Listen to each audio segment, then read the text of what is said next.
Welcome to Flat Earth Debate, Uncut and After Show.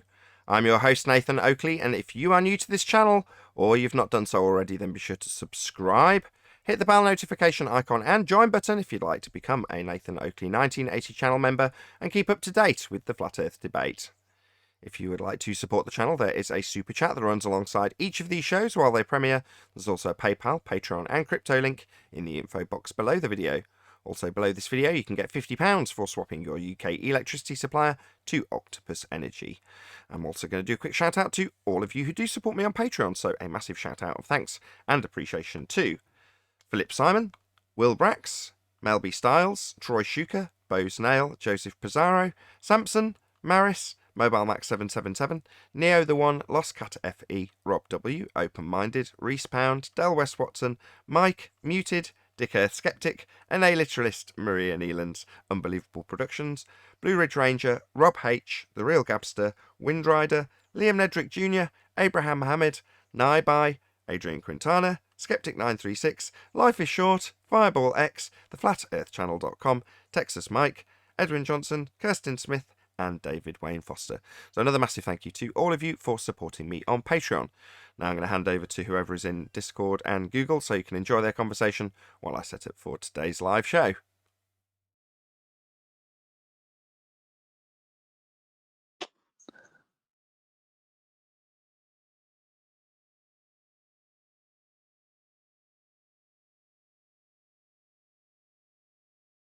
Mic check. Hello.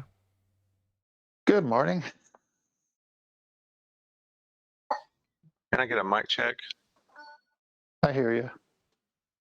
Hey, Paul. Nathan, what shows today?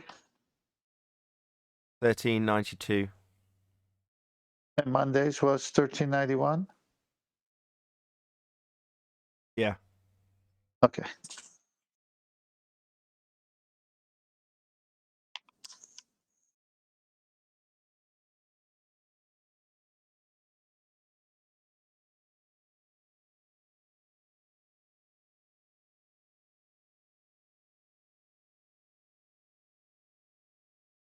How was the birthday party? Very good. Very good. I see you had no shortage of helium balloons. Indeed. Did they go down, go boom boom? No. Did it come in a canister, the helium? Yes. I thought so. I guess you're talking about birthday balloons, right? Indeed. Did they go up or down? Up. Sorry, real quick. Can I get another mic check? Can you guys hear me? We Yeah, I hear you, got you. Paul. Yeah, and Neil. Hello.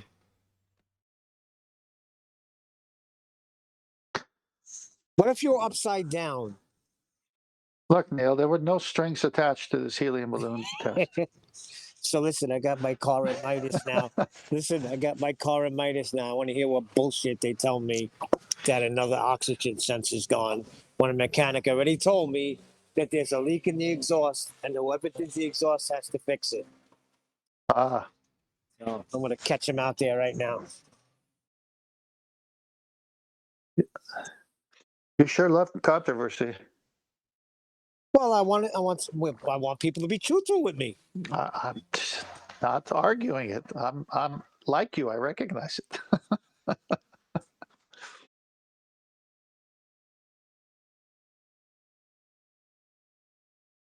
It's just it's taken so long for you and your muffler. It must be exhausting work. I got the inspection though. I'm inspected. You're inspected. Yeah, I remember that call. That was cool. Now I just got to deal with the water coming in when it rains. Duct tape. Yeah, I'm gonna have to seal off the sunroof. Of course you do. Don't use it anyway.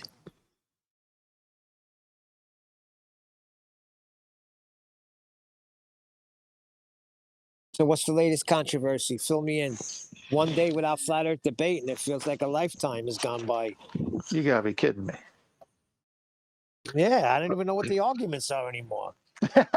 You don't know what the arguments are. I went to That's go a- on 24/7, and they were talking about Jesus not being Almighty God, nothing to do with flat Earth. Well, there's different topics people like to talk about. So the Well, question was, did Adam and Eve have a belly button? And this guy says, well, you don't, God probably whipped up a womb. I said, whipped up a womb? Are you out of your mind? Oh my gosh, they were made fully adults. Don't worry about the belly button. Exactly. But that was something that, I always wondered too. Like, it's a question. The guy was like, you're trying to trick me. All you atheists are looking. Nobody was an atheist. They just had like you wonder because the umbilical cord, that's for the life source. And there's a reason for it, right? Yeah, yeah. Did the first chicken that was made whole come out of an egg too, or what? Just something to ponder. I don't think they Well, had belly buttons. well, if they did, it would be a better argument to find out if it was an innie or an outie.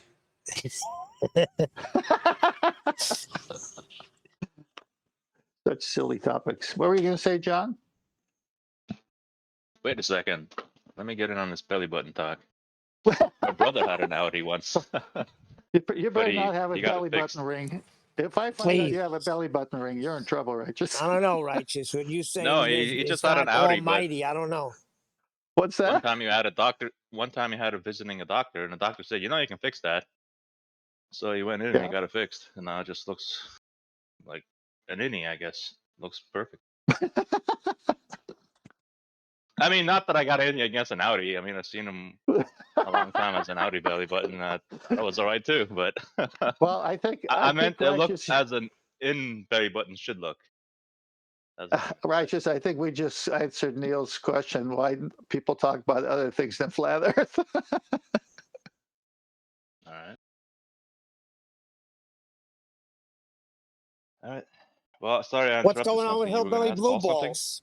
Any word on him? Is Anthony taking him to task? He hasn't given me any recent updates, so typically when he's got all excited about something, he'll literally phone me at God knows what time and start detailing it. And tell you to go live, right? No, he's spoken to me since then, so yeah, he has done that. But what was the last update he gave me? I think we have had a show since then, so if there was anything new, I'd have told you.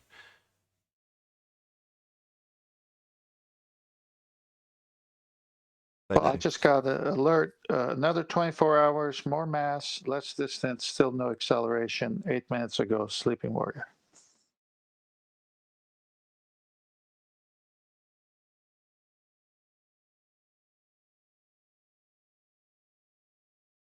Yeah, they just need to explain gas as mass also in their vocabulary for mass.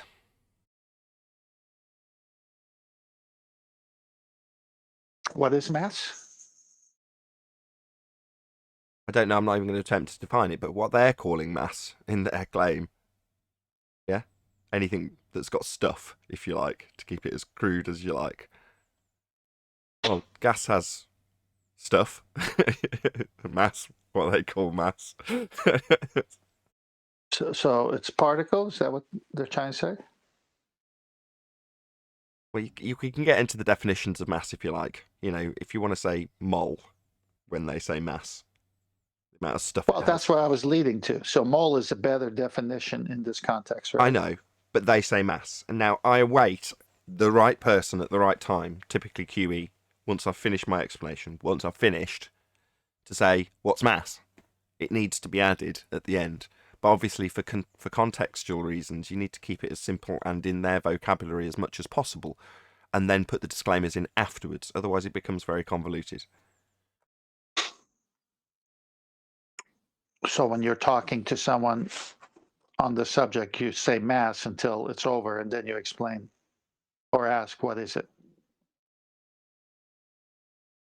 No, if it was in a discussion with somebody who's making the claim, as opposed to me pulling apart the claim and explaining with gas how it's debunked, no, you'd ask them on the spot. That would be the first thing you'd potentially ask them. Yeah, that's what I thought. So maybe I misunderstood what you said. Yeah, the conclusion, if let's say the debate's just taken place and you've been debating back and forth about mass without asking what mass is, it makes no sense to ask after the fact, well, what's mass? Because you've just been describing what it does and doesn't do. But if it's a summary with no opponent, then you describe it with their language. Got it. And then Yeah, debunk okay. it. Yeah. But in the first instance, if somebody comes in and says, well, mass attracts mass, what's mass? Let's hear you define it. Well, you did that, I think, last week, and QE says, what's mass? And you say, I'm doing it as a summary of them begging the question. Well, no, they've got a couple of different descriptions of what mass is. And he even asked me, he's like, well, how many? When you say their description, how many? And I'm like, 2. But, you can argue back and forth on our own side about that. But their description still uses that word. So when it's dumbed down to the point where somebody can understand an explanation that's being pulled apart and explained by the same person, obviously I've got to, I've got to use their words. Right. So the context in which we talk about it is, when have we seen this so-called mass attract other so-called mass? We've never seen it. Yeah, precisely. That's a nice enough, loose enough disclaimer within the statement, whatever that is, mass, to keep it within their language. But that would be perfect language for an opponent to hear, as opposed to a summary to an audience. So I must interrupt. Shocking news. Truth was told. The guy said you have a leak in your gasket. Wow, I'm amazed. That's shady around by you with mechanics, then. Oh yeah. Fair enough. He bought his car from a mechanic, right? Now the thing is, I'm going to see if they're going to charge me, because that's no charge. They've done the whole exhaust. So if there's a leak, they got to fix that. I ain't paying a damn thing. $2,200 is enough. It's a leak in your roof you're going to fix. Yeah, that I have to. What am I going to do? I'm already into the car so much, so I'll find that out next. That's around the corner. Yeah, that's the problem, isn't it? You buy an old car from somebody, regardless of its age, and you end up pumping a load more money in after the fact. So I thought, well, that's going to happen regardless of what car I buy when I bought the last car.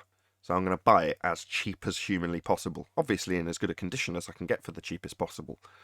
And then when you start pumping money into it and you end up at the amount that you probably would have bought something, I don't know, a year or 2 younger, but you just still have to pump the same exact money into that one. You know what I mean? Yeah, but you're doing okay with yours, right? You haven't pumped anything into yours. What, No, you have but a battery initially- issue one time? Initially, I pumped $5,000 into it. So I changed all don't of you the remember? brakes. Yeah, I pumped an absolute shed load of money into it. Did body work, painted it, you name it. That's cosmetics, though. I'm No, but talking along with about okay, not just cosmetics. It had new brakes, it had new clutch, it had a full service, spark plugs. All the fluids were changed. that's So- maintenance. Okay, Yeah. so in this context, Neil shouldn't buy a car with a mass of problems. Right. But, yes, what I'm saying though, Neil, is by the time you've done little things like the gas struts on the boot, and you've fixed a door that doesn't lock correctly, and you've valeted it, you've cleaned the carpets, and you've had any dents and dings pulled out and painted, and you've bought spark plugs, and you've bought all the fluids, and you've bought a clutch, and you've paid for them all to be fitted, and you've bought brakes, and you've paid for them to be fitted. And so it goes on. By the time you're at the end of that long list, you could say, oh, well, that's just cosmetic. Well, yeah, you could say that. But by the same token, if you bought something that was a couple of years younger, instead of 800 quid, it cost $5,000, as they did when I looked at them, well, it doesn't mean that that's not going to have any cosmetic issues, because they all did. You can just live Listen, with them. I could drive a car out of the showroom and something will be wrong with it. Exactly. Oh, so That's it's true. you. At the Yeah, end. it's me. It's me. I'll give you a fast, for instance.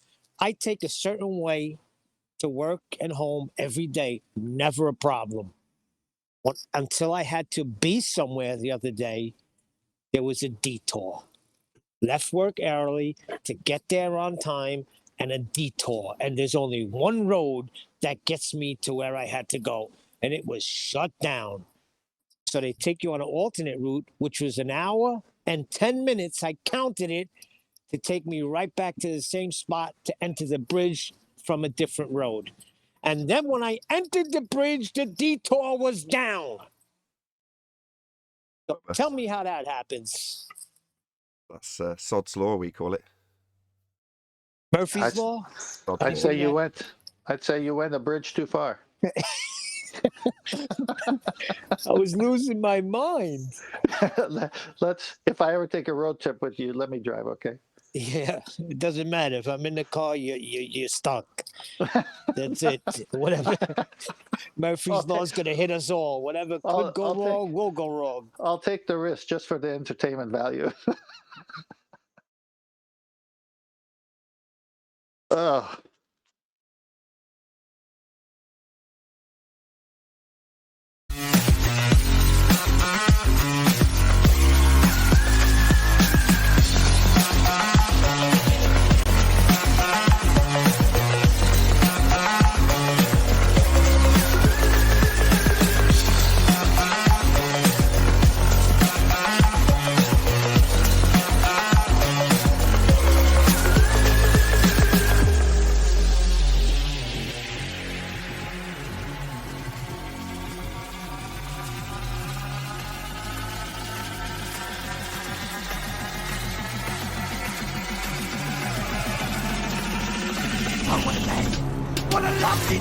Welcome to Flat Earth Debate Live. I'm your host Nathan Oakley, and if you are new to this channel, or you've not done so already, then be sure to subscribe, hit the bell notification icon and join button if you'd like to become a Nathan Oakley 1980 channel member and keep up to date with the Flat Earth Debate. If you'd like to support the channel, there is a super chat that runs alongside each of these shows while they premiere. There's also a PayPal, Patreon and crypto link in the info box below the video. Also below this video, you can get £50 for swapping your UK electricity supplier to Octopus Energy. Most importantly, if you'd like to join the discussion, simply mute the page you are currently watching, then click the link in the info box below this video to join the panel and express your views on the nature of Earth. If you do join, please don't swear. If you do, you'll be ejected, and if you are, please don't try to rejoin the stream using sock accounts. You'll be warmly welcome back on the next stream. Please also share the show on social media. Sharing the show obviously increases the live audience, but this in turn increases the chances of a more diverse panel, so please share the show on Facebook and Twitter. One last time, if you're new to the channel or you've not done so already, then be sure to subscribe, hit the bell notification icon and join button to keep up to date with the Flat Earth Debate. Now, we are joined by Paul, 10th Man, Arwin, who joined right in the middle of my intro to distract me completely, Neil, Paul, father of a stolen child, did I miss anybody? No, and a whole bunch of people in Discord, so welcome one and all. Hello, hello, hello. Good morning. Good morning. Hey, good morning. Hey, good afternoon. Hello, hello. Let's get straight into the housekeeping. Any evidence of a physical geometric sphere edge horizon, formerly known as the curve of the Earth? No evidence for it, yet the ballers claim that there's a curve. Well, that's a problem. Well, it's supposed to hide boats and buildings. It doesn't? No. So where did they go? Because I was looking at something the other day, and that's still a proof of a sphere Earth that boats go over the horizon hull first. Well, They still claim that. I think we asked the question, is the horizon the beginning of Earth curve? Yeah, the edge that they need, but don't have on a sphere. So they have to acquire an edge from something, tangent point, by way of R presupposition, dip angle to horizon. That's where they get their edge. At the moment, people are saying spheres don't have edges. It's like, yeah, that's the bit that obscures your view and is claimed to block boats and buildings. That's your edge. And you acquire it from a flat plane by assuming an R value. Now then we present something called the black swan, and you tell us that that horizon physical tangent point edge Earth curve has been refracted, meaning you can no longer acquire the R value, meaning the model's dead. Bye-bye, globe. Yeah, they have a lot of problems. They have major problems. Yeah, the black swan was like a boxer hitting the other boxer in the liver. Can't recover. Yeah, well, you can't have a bigger Earth either, because that knocks everything out of whack. Or you can't have the edge or the radius work out if you could never see it. I've never seen it. Right. Well, the ballers have a huge existential problem. You see, when you make a mistake, you can correct that mistake and then move on and learn from that mistake. But when you deny evidence, then you can never get over that thing you're holding on to, which has been disproven through evidence, and it's going to basically hang on onto your soul, onto your spirit forever. Well, what's our evidence? Because they claim we don't have evidence, and we're claiming you don't have evidence for a sphere, but we have evidence of it being flat and motionless. Because that's how it presents itself. Denial never resolves itself. No, you've got to understand, Neil, that the Earth presents itself as flat. And that is a point that is conceded by both sides. It's then the question of, well, how do you observe it being spherical? Which makes the claim of it being spherical the extraordinary claim. Not the claim that it's flat. It's obviously and observably flat. As I say, a point that's conceded on both sides. Well, then you've got to prove the... But... Go on, Neil. No, I was going to say I agree 100%, but then we do have this black swan that gives us all the evidence we need. Correct? Black Swan's... No. The Black Swan doesn't prove anything in terms of proving the Earth's flat. That's not what it's for. It disproves... It proves it's not a sphere. It proves it's not a sphere, and then the standing point, if you want, the obvious and observable nature of our reality, beyond the extraordinary claim, then takes precedent, as it should anyway. That's how we observe the world. But beyond that, it's not that you can assert modus tollens in the Black Swan and then say, therefore, the Earth is flat, because that's not the conclusion. I understand what you're Conclusion saying. is also They're making sphere. a claim. They got to come up with the evidence. Right, no one's hoax wax. Go ahead.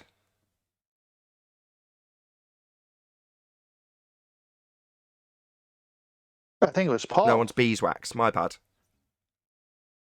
Want to add something? Nobody claims the Earth is curved. I said the conclusion to the Black Swan is also not that it's not a sphere. Yeah, it is. No, it's not. What's the conclusion? Go ahead and read it for us. Read it. I know it off by heart. If the Earth is a sphere, radius 3959. Okay, recite it then.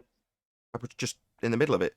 If the Earth's a sphere, radius 3959, then every distance to Earth curve can be no more than 1.2 times the square root of the observer's height in feet. And the Black Swan shows beyond all certitude that the demonstrable distance to the horizon is beyond the physical limitations of a sphere, therefore the Earth's not a sphere. Therefore, the Earth is not a sphere with the radius 3959. No, therefore the Earth's not a sphere. Because it can't be inflatable. Okay, now, can well, it? if that's actually the conclusion, then it's not modus tollens. Why not? Modus tollens is if P, then Q, not P, therefore not Q. If the Earth is a sphere, maybe With that bit the slipped you by. radius of Maybe that bit 3959. slipped you by. No? Well, he read it wrong anyway. It says if P, then Q, not Q. He said not P. Oh, he's a bigger Earth guy. I know it already just by him saying 3959. Woo, Jupiter Earth. It's a Yeah, and masterpiece. what about all the stars and everything and all the planets? They rely on You that can't just 3959. you can't just cut the if statement in half in the second half of the argument. That's not how logic works. Yeah, and you can't just inflate a rock, can you? You can't inflate a what? A rock, radius 3959, spherical in shape. Can you change a rock? It doesn't say it changes. It just says that's not what it is. Yeah, it's not a So the radius only 3959 sphere. That's correct. There you go. Yeah. So that's the conclusion. It's not a sphere at all. It's just not a sphere with the dimensions that are Oh, in you're the an idiot. premise. Well, then your model is broken. So then, heliocentric model that asserts radius 3959. Maybe you could tell us that at best we've debunked your radius that you absolutely rely upon for the model. That's what I just said. If you ignore refraction, that's correct. Sorry, refraction. Your refraction's got an R in it, my friend. Radius 3959. No, I 7 over... Don't interrupt me. Your refraction has got an R in it at radius 3959. So, what are you talking about?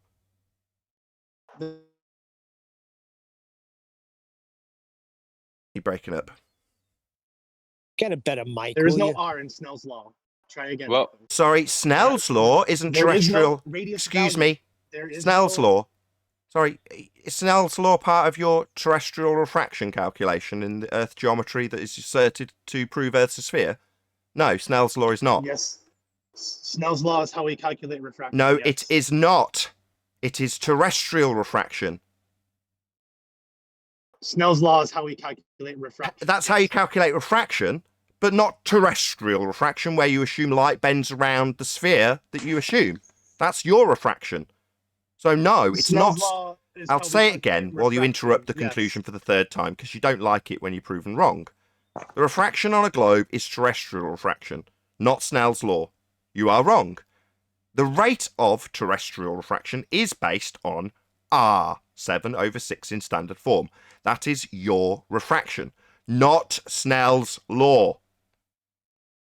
Snell's law is used to calculate any refraction. That's fascinating. And on a globe, you use terrestrial refraction, not Snell's law. So while refraction's real and you can use Snell's law to calculate it, that is not what is used in the heliocentric claim of a sphere-Earth horizon maths. That would be 7/6 of a radius. That's 4 times. Tell me that refraction's calculated with Snell's law again, so I can tell you that that's not the refraction in your globe math. Tell me again, 5th time. I don't use the calculation. Don't give a crap what you use. The globe uses an R value, dick brain. Do I No, care what you one- use? You're a nobody. Meanwhile, the globe math uses R. Do you understand that or not? One person that Do you understand that your globe math for refraction uses R because you're claiming Snell's law and you're wrong 5 times? You've claimed it and I've refuted it, and you haven't conceded. What's wrong with you, man? one person that QE found uses. Sorry. One person that QE found, you're going to try and reverse the burden of proof on us, are you? I thought their I'm not reversing the calculator burden. was based on it. Excuse me, terrestrial refraction is what is applied in standard format at 7/6 of the radius. That is the refraction used when you assume a sphere and bendy light around the sphere. That's what's used if you think you're on a globe and you're claiming refraction. That's 6 times, not Snell's law. 6 times. I'd like you to concede. I know it's where your argument dies because you're claiming the horizon's refracted. No, and you're also claiming that it's refracted with an R value that you've already conceded you can't have if Earth a sphere radius 3959 debunked in modus tollens. So you haven't got 3959 radius to apply your refraction, my friend. You keep saying that's what I use. I don't care what you do. Globe does, dick brain. Do I care? You're a nobody. The Western world thinks they're on a sphere radius 3959, and the refraction applied in that assumption has got an R in it. 7 times.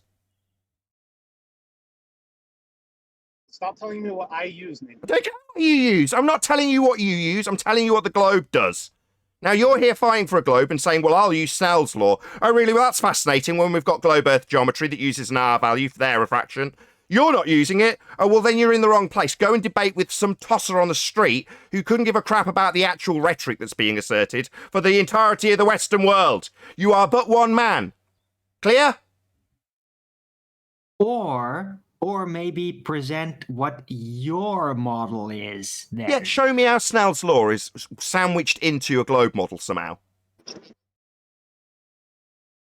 You use Snell's law every time. Don't tell me what I'll use.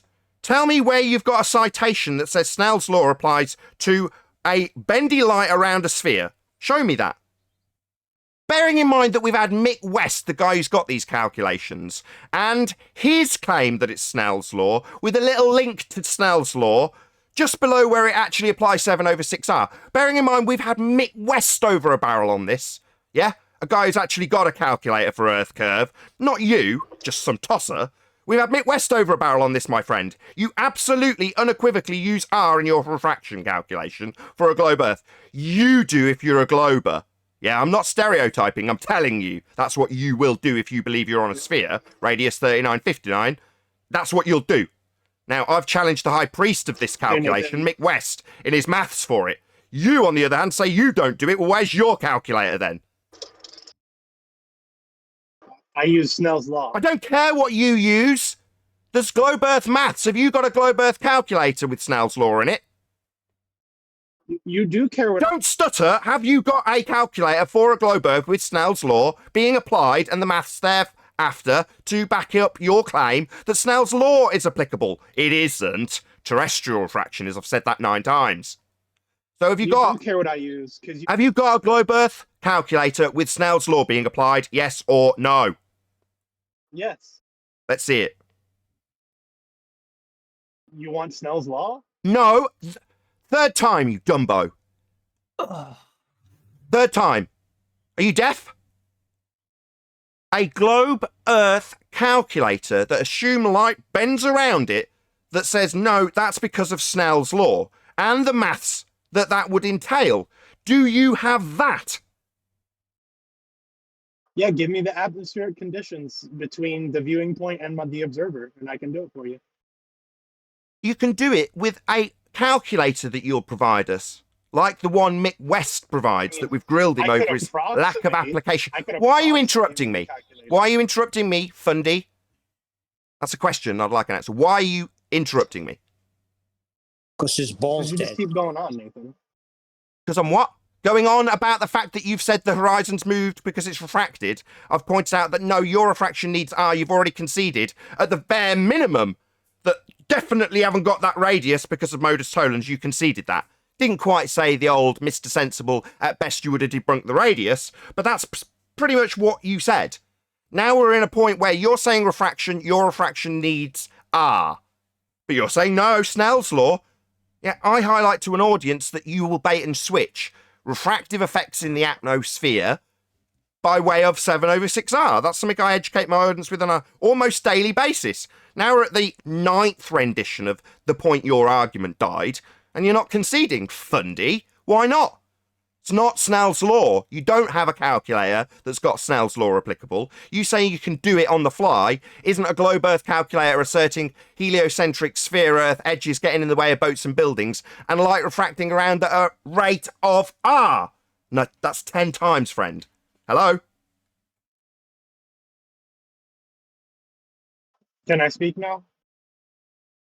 You haven't got a globe Earth calculator with Snell's law applied because it doesn't apply Snell's law, it applies terrestrial refraction. You just need to concede. It's 11 renditions. Just say, yeah, I get it. Not Snell's law, refraction based on R. That's what your globe model uses. You don't have to like it. 12 times. Hey, Adam. Afternoon, everyone. You keep insisting on what I have to use. The globe, not you. You can do what you like, you babbling moron. You can stand on the street and tell people that you can do the maths for a globe Earth with Snell's law. Meanwhile, there is a standard calculator, and all of them apply R-based refraction, without exception. Do you understand that, or not? Do you think that you are suddenly the arbiter of a new calculation that uses Snell's law? If so, show us this model and the maths for it. It's not a new calculation by any means. It's just a more accurate one. There is no calculation for Snell's law in globe Earth maths. It uses R, terrestrial refraction. You're just thick. Okay.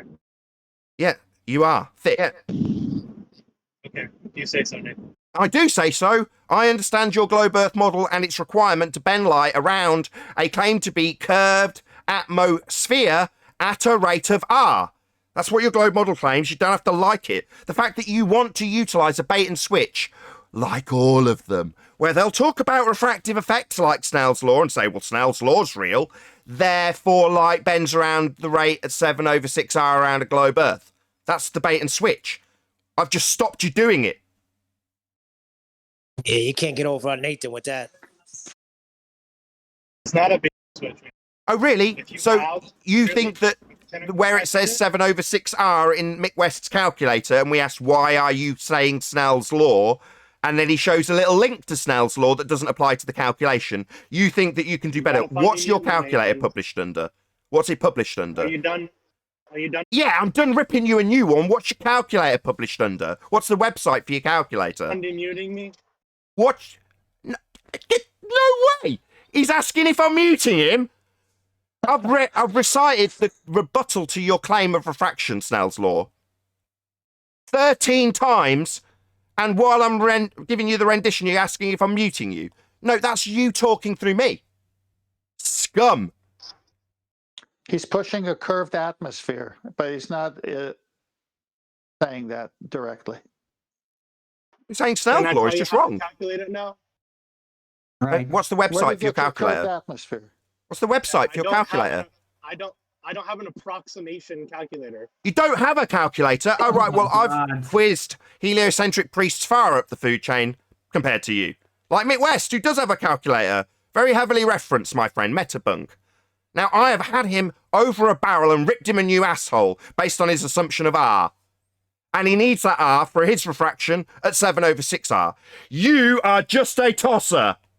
Clear, tosser? I'm sure. How Nick does West's terrestrial- calculator- You are a tosser. I'm Involve telling you, Snell's law. tosser. Yeah, that your refraction based on Snell's law is not applied in globe Earth maths. Don't have to like it. You're muting me. Keep telling me I'm muting you while you talk through me, eh?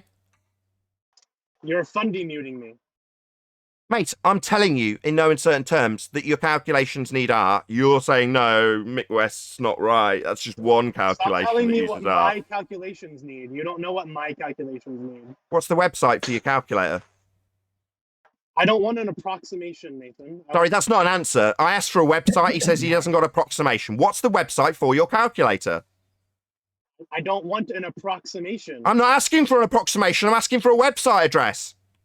Well, that's what the calculators do, Nathan. What's the website The address? calculator. Nathan, every calculator you could. Don't tell me what every calculator does. This is when a scumbag who's had the same exact rebuttal put to him 13 times and then starts chanting through me about whether or not I'm muting him does when he's asked for a website address for his calculator.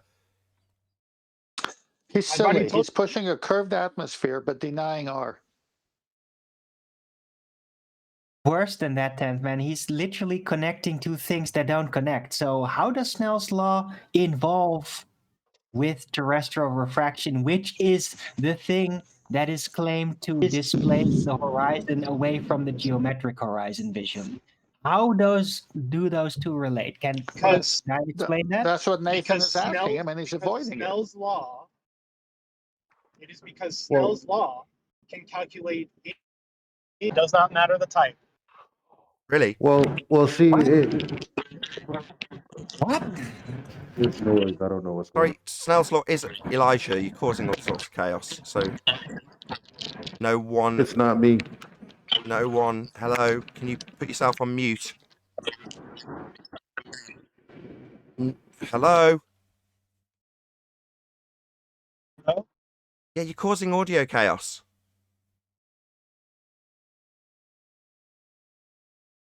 Sheesh. Snell's law can calculate refraction. Yeah? Well, your refraction's orthographic-based refraction. You can't calculate that with Snell's law. Because you never get a position where you've got a It doesn't photograph. matter. Why are you talking to me? Fundy mute time? Yeah, you can't calculate orthographic refraction with Snell's law. You never get a circumstance where you have a picture with your own head in the frame and the target on the right-hand side, you on the left-hand side. That's the refraction that is used in the globe model. It's orthographically represented and cannot be done in Snell's law. It doesn't matter what type of. Sorry, it doesn't matter. That sounds like a very rumpus reply. Yes, it does matter. Your worldview is represented in orthographic, and you can't do that in Snell's law. You can apply 7/6R terrestrial refraction, and tell me it doesn't matter third time. If you have light entering a substance at an angle of incidence, No, you don't. you can. Not in a geographic Earth curve mathematics. You've just ignored what I've just told you. Orthographic. Hello? Do you know what that means? What's orthographic mean? I don't know why it means you can't. use What Snell's- does orthographic mean? Go. Why would orthographic mean you can't? What use does it Snell's law? mean? What does it mean? Not what. Don't ask me about how it applies. Tell us what it means. I suspect you don't know. What it means? Is relevant. You're Seems saying you've you got- can't use it for Snell's law. Don't tell me what we can't do. What is orthographic view? I'm not telling you what you can't do. You said you can't do it. You said that. I'm asking you not? what orthographic is, and you don't seem to know. If I'm telling you as a rebuttal that you can't apply Snell's law based on the light and how it moves, when orthographic view and globe Earth can't represent that, I want to know that you understand how the rebuttal works, and I'm asking, what's orthographic view? You're not answering. Don't you know? I take it you don't. Right. Why can't Well, you at use least if he Snell's doesn't law know, for then don't orthographic? opinion about it if you don't know, because that's really stupid. Why can't you use orthographic? Don't ask me a question because you don't know the answer. Tell us what orthographic view is. It doesn't matter what it is. Yeah, shut up. You're a dick. You don't know. You're thick. Yeah, I say orthographic view can't be represented when you talk about Snell's law. You say it doesn't matter. I ask you what it is. You say you don't know. Or you ask me a question. You're thick. How would you know if it doesn't matter when Arwin, you shut don't know up. what it is?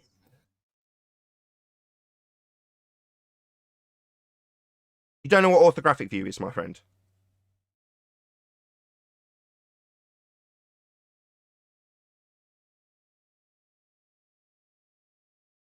Good. Finally. Snell's law seems like a very slow way to calculate things. High 10th man, says Godzilla 37. Hi. Sorry, Arwin. I want to hear the end of the conclusion. With him stunned It is silent. a slow way, but it's an Sorry, accurate don't way. talk through me, dickhead. Your silence was the time you had to talk. That little gap was when you should talk, not when I'm talking. Okay? Now, I asked you what something was. You didn't know. That's the end of your time. You don't know what you're talking about. You're just pissing in the wind, hoping for the best.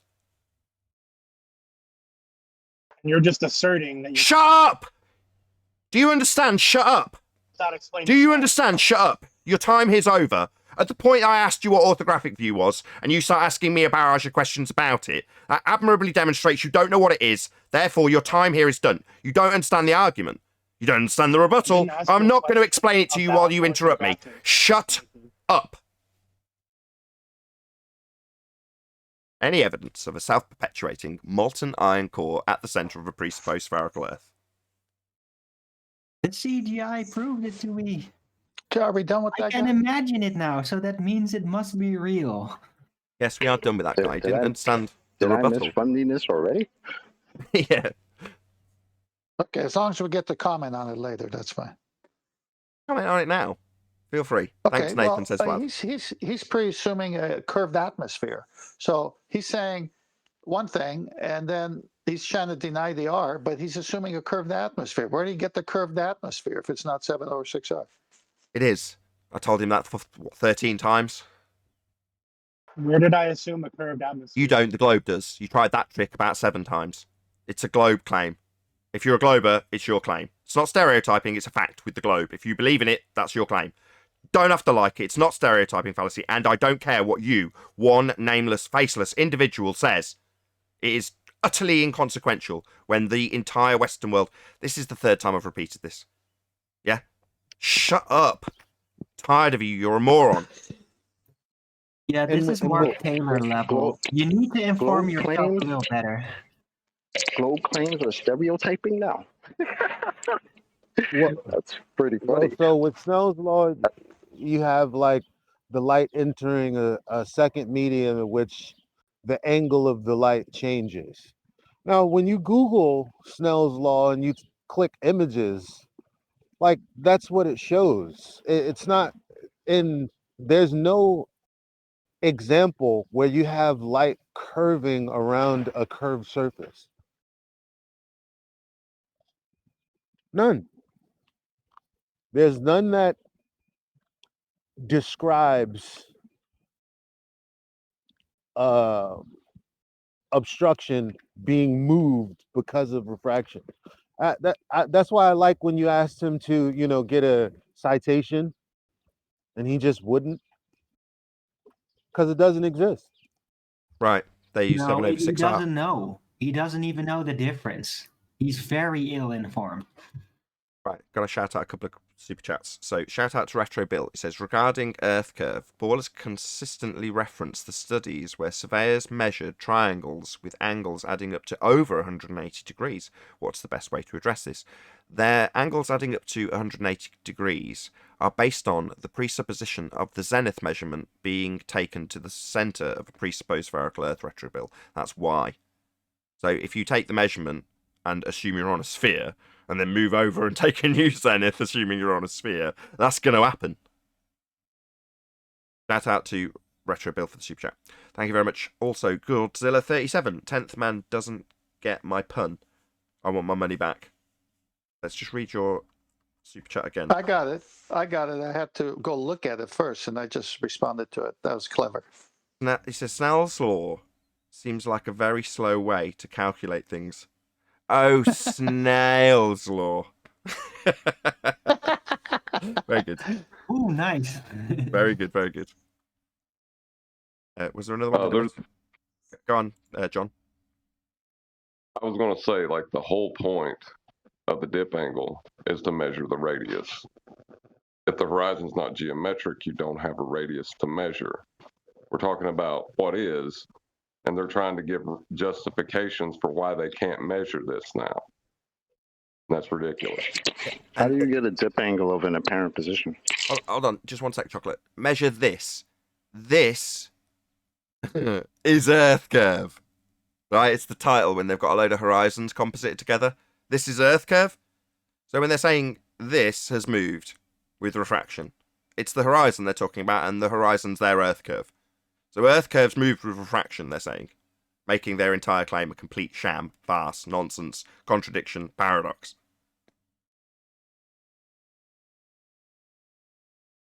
Well, I remember Andrew Thomas Young, which he said QE only uses one source, which is not true, but he said that all his refraction studies were done over a plane surface. Right, when they're talking about real refraction, they will. Snell's law. Yeah, it'll be applied with two different densities. It was detailed earlier by somebody. We're not talking about it bending around a sphere. That's not what Snell's law's doing. Yeah, and then he said that if you wanted to work on what he's trying to say, meaning a globe Earth, we need to take geometric considerations. Yeah, radius. Bingo. Yeah, but the geometric consideration has to be there, of course, because the horizon is not actually a geometric sphere edge. You have to first consider that in order to engage in the mind experiment. Bingo again. Well, this backpedal of refraction, the word that was used to actually call us, all types of flirf and other, names just to say, oh, they think that perspective is a thing. That's only a thing in drawings and things like this. And now they're talking about refraction, and it's like, well, if you Google, how to get the distance to the horizon, when you talk about artillery and projectiles, if you just Google this stuff right now, none of it says anything about refraction at all. It's very weird what the ballers have done over the course of a year to not admit defeat. Just gonna show you something. So camera on to do this. Just bear with me a second. So there's a few people that are saying a globe doesn't have an edge. Spheres don't have edges. Yeah, but you need to acquire one to do the geometry. And I'm going to demonstrate what your sphere edge is when you're claiming Earth has a sphere edge for a horizon. So this is, let's just put my camera on, my sphere shape, not a globe Earth, just a sphere shape. And from behind the edge, we're going to have something appearing from behind the obstruction that is the edge. An obstruction, a limitation to your view. Now that is the edge of a sphere that they claim boats are going over and buildings are being blocked by. That is your edge, called Earth curve. So when you're in the comments denying that spheres have edges, it's the one that the boats and buildings are claimed to be blocked by, just so you know. Yeah, and please come in and keep denying that shit. Meanwhile, this is what kids are being taught. This is what people like Bill Nye Neil smoking the grass Tyson is showing. So coming in here and saying, can we have a citation? This is our claim. And, oh, that's a stereotype of globe claim. Like, stop being morons, Globers. Just give it up. Get a grip. Oh, we've got two people trying to present. Hold on, Adam. Flirspective. Flirspective. Yeah, What's this? We made the Urban Dictionary. No way! That's great. That's what the Globers are currently claiming. When we show them a boat disappearing bottom up prior to the Earth curve edge claimed to be obstruction, that's an edge that the boat would go over. When that happens before that distance, ballers now tell us that it's just the optics, it's just the perspective. Well, we're going to rename what they claim when they start asserting optics that aren't included in their mathematics. We call that flirspective. Perspective's obviously real, doesn't need renaming. But when you start claiming perspective and you've got a bull belief, it becomes flirspective. Funny how something y'all came up with like 3 or 4 years ago came back to bite you, huh? What we're going to tell you guys. You guys, are you claiming flirspective optics? Oh, really? That's adorable. Welcome to Flat Earth. Indeed. That's lovely, isn't it? How cocky they were 3.5 years ago. I'm gonna spend a week or two. And they act like we don't remember that shit. For They the act like. Go on, Eli. I'm gonna spend a week or two for the benefit of myself, which will benefit everyone else. But because I'm tired of not having the appropriate clip for the time that they say we've never claimed an Earth curve edge, because there's just countless shows and countless hours that I've fallen in love with this show so long ago, and I have not gone back to the material, back to the days where there was like 5 or 6, globe earthers arguing about this stuff, but on the opposite, just having a different, opinion. It's ridiculous. I'm gonna do that. Like next 2 weeks, I'm gonna look at old, back in the day, Nathan Oakley videos for that kind of stuff. But going back and looking at Thin Nathan, excellent. Let's start with 267, where Mick West clearly tells us that R is based on the presupposition of the standard model. Yeah. That Thanks, was Mick West. shortly after being absolutely ripped to shreds based on links in his website that took you to descriptions of things like Snell's law that had absolutely zero association with their claim of 7/6 of the radius value. He had that ripped out of him before we pointed out that they assume R in the first instance, which he admitted to. Whilst you're there, Nathan, on that bit, that's listening to the waffle earlier with regards to Snell's law and trying to apply it to a medium, because Snell's law applies to a medium change. It's at the point of interface of the medium change that you do this. So I was just doing a quick look to see if you could apply Snell's law to the same medium of varying density. And the answer is no. I'll just read the conclusion. The equivalent of Snell's law is derived for refraction in a medium with a varying index of refraction, demonstrating the use of the Euler-Lagrange optimization technique. So you have to go and it's not sounds like a porn euphemism, but you have to calculate what's called fluff density, which is to do with the varying density of the medium. But what I thought was interesting was just the statement at the beginning. The second big assumption is the potential field is static, not varying with time.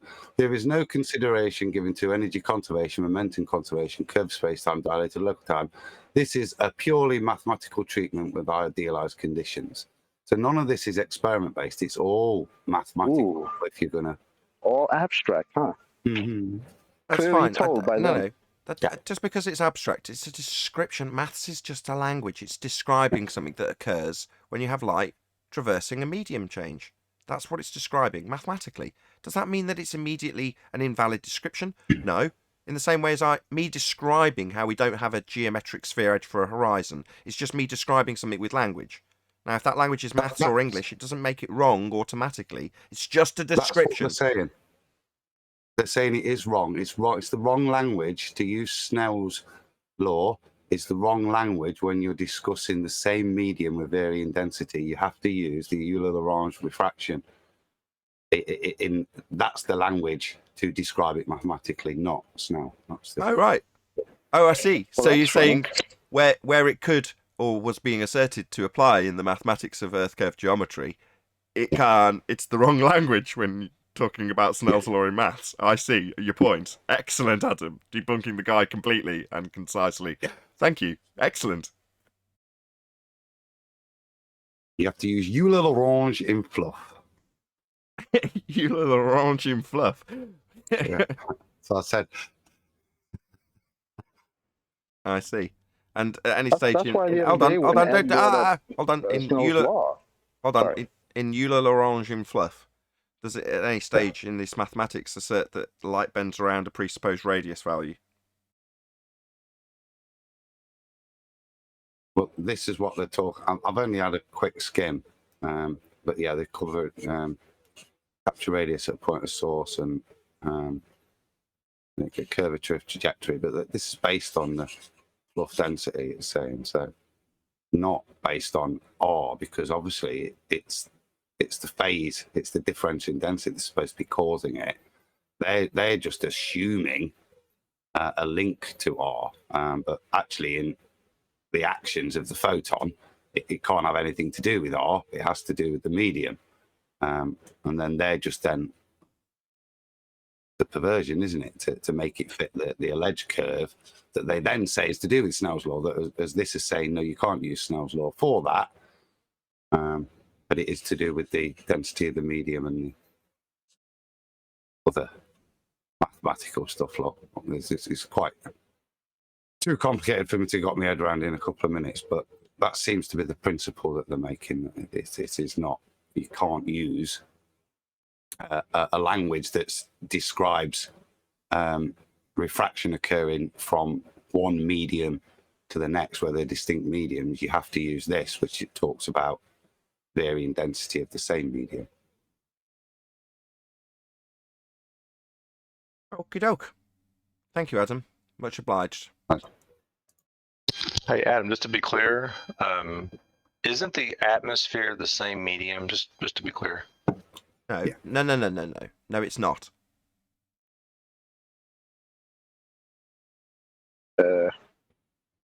As you look out from your position, if you're talking about atmosphere, then you've got a varying gradient as you look out from your position, as the angle changes as the ground falls away from you.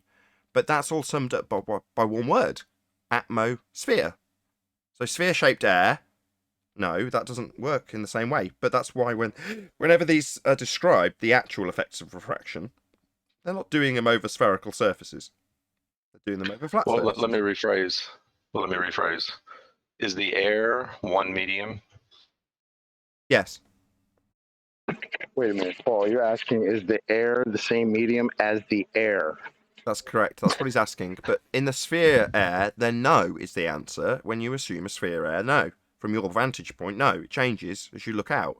That's an assumption that it changes. Of course, that assumption comes along with a terrestrial refraction claim that light's bending around at pretty much the same rate as the ground's falling away from you to straighten it all back out again. Well, let me be even more clear. Hold on, let me be even more clear. I'm looking at something out in the distance over some water, and between me and the thing I'm looking at, is that the same medium? Yes. Okay, that's okay. Just making sure. But not if you say atmosphere first. I mean, it is a point that does seem to need clarity, because a lot of Globers will say, well, Snell's law explains black swan. It's like, wait a minute. Like Adam said before, doesn't Snell's law talk about two mediums? So that's where Paul's like, hey, is the air the same medium as the air? Because that would be one medium. Now, here's where I would say, okay, give me an example. But there is no example of. They don't even have illustrations of that. Like they don't have illustrations of someone looking out into the distance. No, that's That's why not what Snell's law is referring to. Well, that's what I'm talking about when I said to the guy, no, it's orthographic representations in globe Earth maths.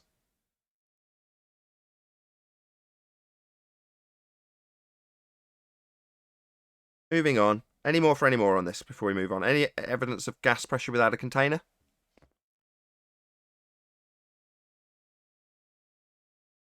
Ha.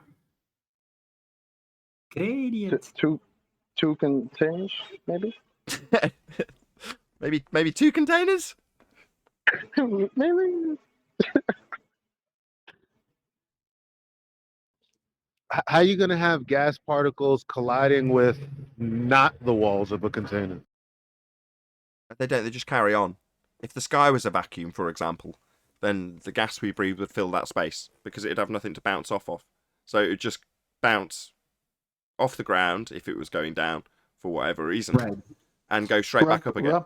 Oh, and I'm willing to even state the that, only way... let's just say there was an opening suddenly, like the lid was taken off, right? Which has to be there in order for the container to be closed and we have gas pressure.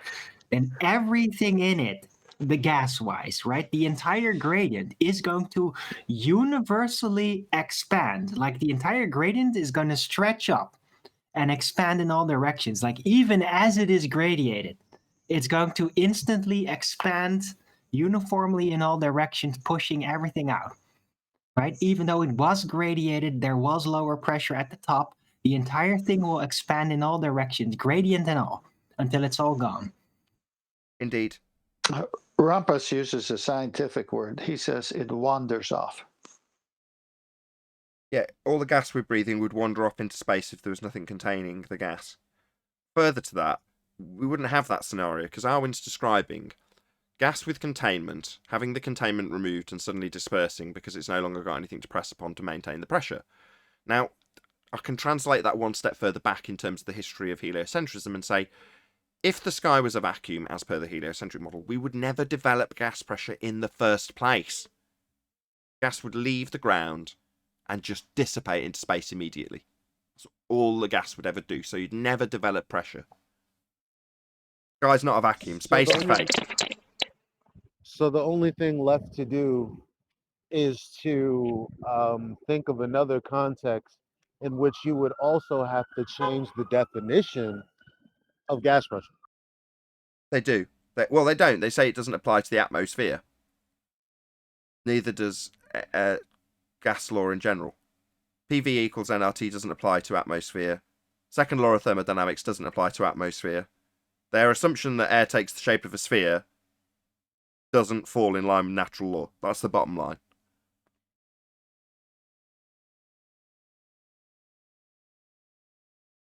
I just got one question. What were all these laws discovered again? I'm still not clear about that. Where was it discovered again? Natural laws in nature. The descriptions of things that occur in nature, natural laws. This is how it occurs, and that's how the description is given. And they're saying the way things occur in nature, as described in these natural laws, isn't how our nature is. That's what the heliocentrist says. So where gas expands into a volume, our gas doesn't expand into our volume. Our volume space and our gas isn't expanding into it because that law doesn't apply. That's their reason. The natural law, the law of nature, doesn't apply to the model of a world that's a sphere in a vacuum. That just means we're not in a vacuum and we're not on a sphere. Doesn't mean that natural law doesn't apply to the world we're living in. It does. They're laws of nature.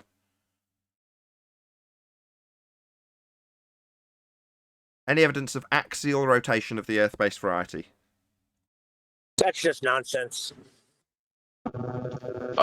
With the black swan, I think I can rebut the angular velocity conservation they claim.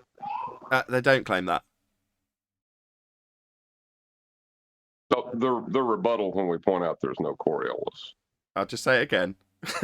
They don't claim that. But go ahead. Feel free to debunk the rebuttal when we point out there isn't any drift that they're claiming. The rebuttal has got a rebuttal to the rebuttal, and that's what you want to give. Go ahead. Well, they're given a value measured in radians, Where do they get their radial value from? Oh, beautiful, beautiful, beautiful. That's so slick. Man, that draws a close to that conclusion so fast. Oh, that's lovely. Oh, I like that. That gives me a warm, fuzzy feeling. Thank you, John. It's Can been you a good say that day. again? Yeah, say again. Well, when we point out that there's no Coriolis observed, they'll say it's a conservation of angular momentum. Well, that's measured in radians. Where do they get their radial value from? Ah, nice. That's hilarious, man. You've got to name that. That I was poo-pooing it because it's the rebuttal to a rebuttal that debunks Coriolis, right? So I started off by poo-pooing it. Now I'm going to say that deserves a title, man. That's so good. From Black Swan to Coriolis debunking in one sentence. That's got to be applauded. I missed it. Can you say it again? When we point out that there's no Coriolis, they'll say that it's the conservation of angular momentum, which is measured in radians. And I would like to know where they get their radial value from. Right. Chocolate, do you want to whisper Black Swan? Angular momentum. Angular momentum requires a radius. Brilliant. Very quick. How come you didn't think of that, Nathan? I think you'll find I did. It's copywritten Nathan Oakley 2020, I believe. Thank you for reminding me, John, of my excellent idea. Now, of course, What? because obviously John is brilliant. That's why. Why didn't you think of it, Neil? I'm learning from you. Don't put me on a pedestal. I'm just one man. And QE and John, you guys are really smart. I learned a lot. Nah, it's all secondhand from me. So don't put me on a pedestal. Disseminating secondhand information I've learned. That's my talent. Doesn't mean I'm smart. You're smart. Not at all. I used to get it when I was a rep. I'd be selling something and I'd know everything about the product inside out, back to front. And if it was electrical, I'd know all the electrical information about it, to the point where somebody who was technically inclined could ask me a question and I could answer it. And they go, well, obviously you're a technician. And I go, no. I failed miserably because I'm colourblind. I kept blowing things up. So, no, I'm definitely not in any way electrically, geared. But it doesn't mean I can't recite something that someone's told me and explain 10 times. Well, doesn't make me a technician. Good Yeah, say. but that's a talent in itself. Salesman. That's what it is. Sales. As long as you're not a greasy used car salesman like what's his name, Chocolate? Nothing wrong with Who's used the car used salesman. globe salesman? Nothing wrong with used car Xanax. salesman. Nothing wrong with a used car salesman. He's the used globe salesman. Yeah, that's more like it. Any evidence that He still claims you don't. He still claims that you got the Coriolis all wrong, Nathan. It's hysterical. Yawn. How interesting. After 4 years of debating it, I'm pretty confident that I know exactly what Coriolis is and how to debunk it. And thanks to John, we've now got a swift debunking of their claim that, no, it's retention of angular momentum. Oh, really? That's measured in radians, right? Where'd you get the radius? Black Swan. Boy, that Black Swan is a killer, isn't he? I've been hoping for a really concise demolishment of Coriolis effect in the first instance, John, with Black Swan. Now, that is a demolishment of the rebuttal that comes when you point out that there's nothing drifting. Well, you wouldn't expect to see drift. It's conserving the angular momentum. Where'd you get the radius? Black Swan. Epic. Well, that was one of the reasons I stayed with the globe so long, is I thought I could measure a radius. And when the Black Swan showed it to be in a non-geometric position, you're not measuring it anymore. I would have loved to have been there when you converted. Was there a lot of scratching of your head? Like, what's going on here? Was it a relief or was it stressful? It was, I would say it was stressful. It was like my brain throwing up. Neil, have him speak to your son. I think that'd be a good idea. I was thinking of that. I really was thinking of that. Sorry, this is down to you, Neil. You guys were stressed? Man, listen. I Well, I was felt gonna like ask I why. dropped a whole bunch of weight that never existed. Are you kidding me? I was just like, oh, I'm not forced to believe this nonsense anymore? Fantastic. No asteroids are coming to hit me while I'm sleeping. Yeah, but there's a downside too, right? Well, no, you're not forced to believe that nonsense. There's going to be plenty of people out there that will want to force you to believe this nonsense. I'm okay with that. When I made that decision that I'm going to go forth and do what I do, I said, well, obviously there's going to be a lot of people fighting me on this, and I'm okay with that.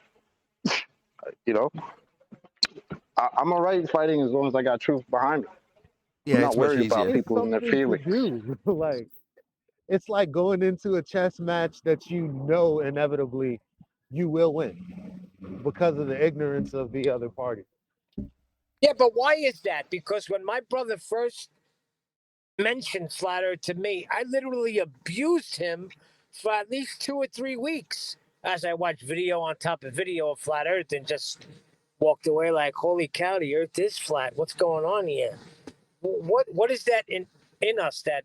Because I abused him. I made fun of him. I laughed at him. You were taught it.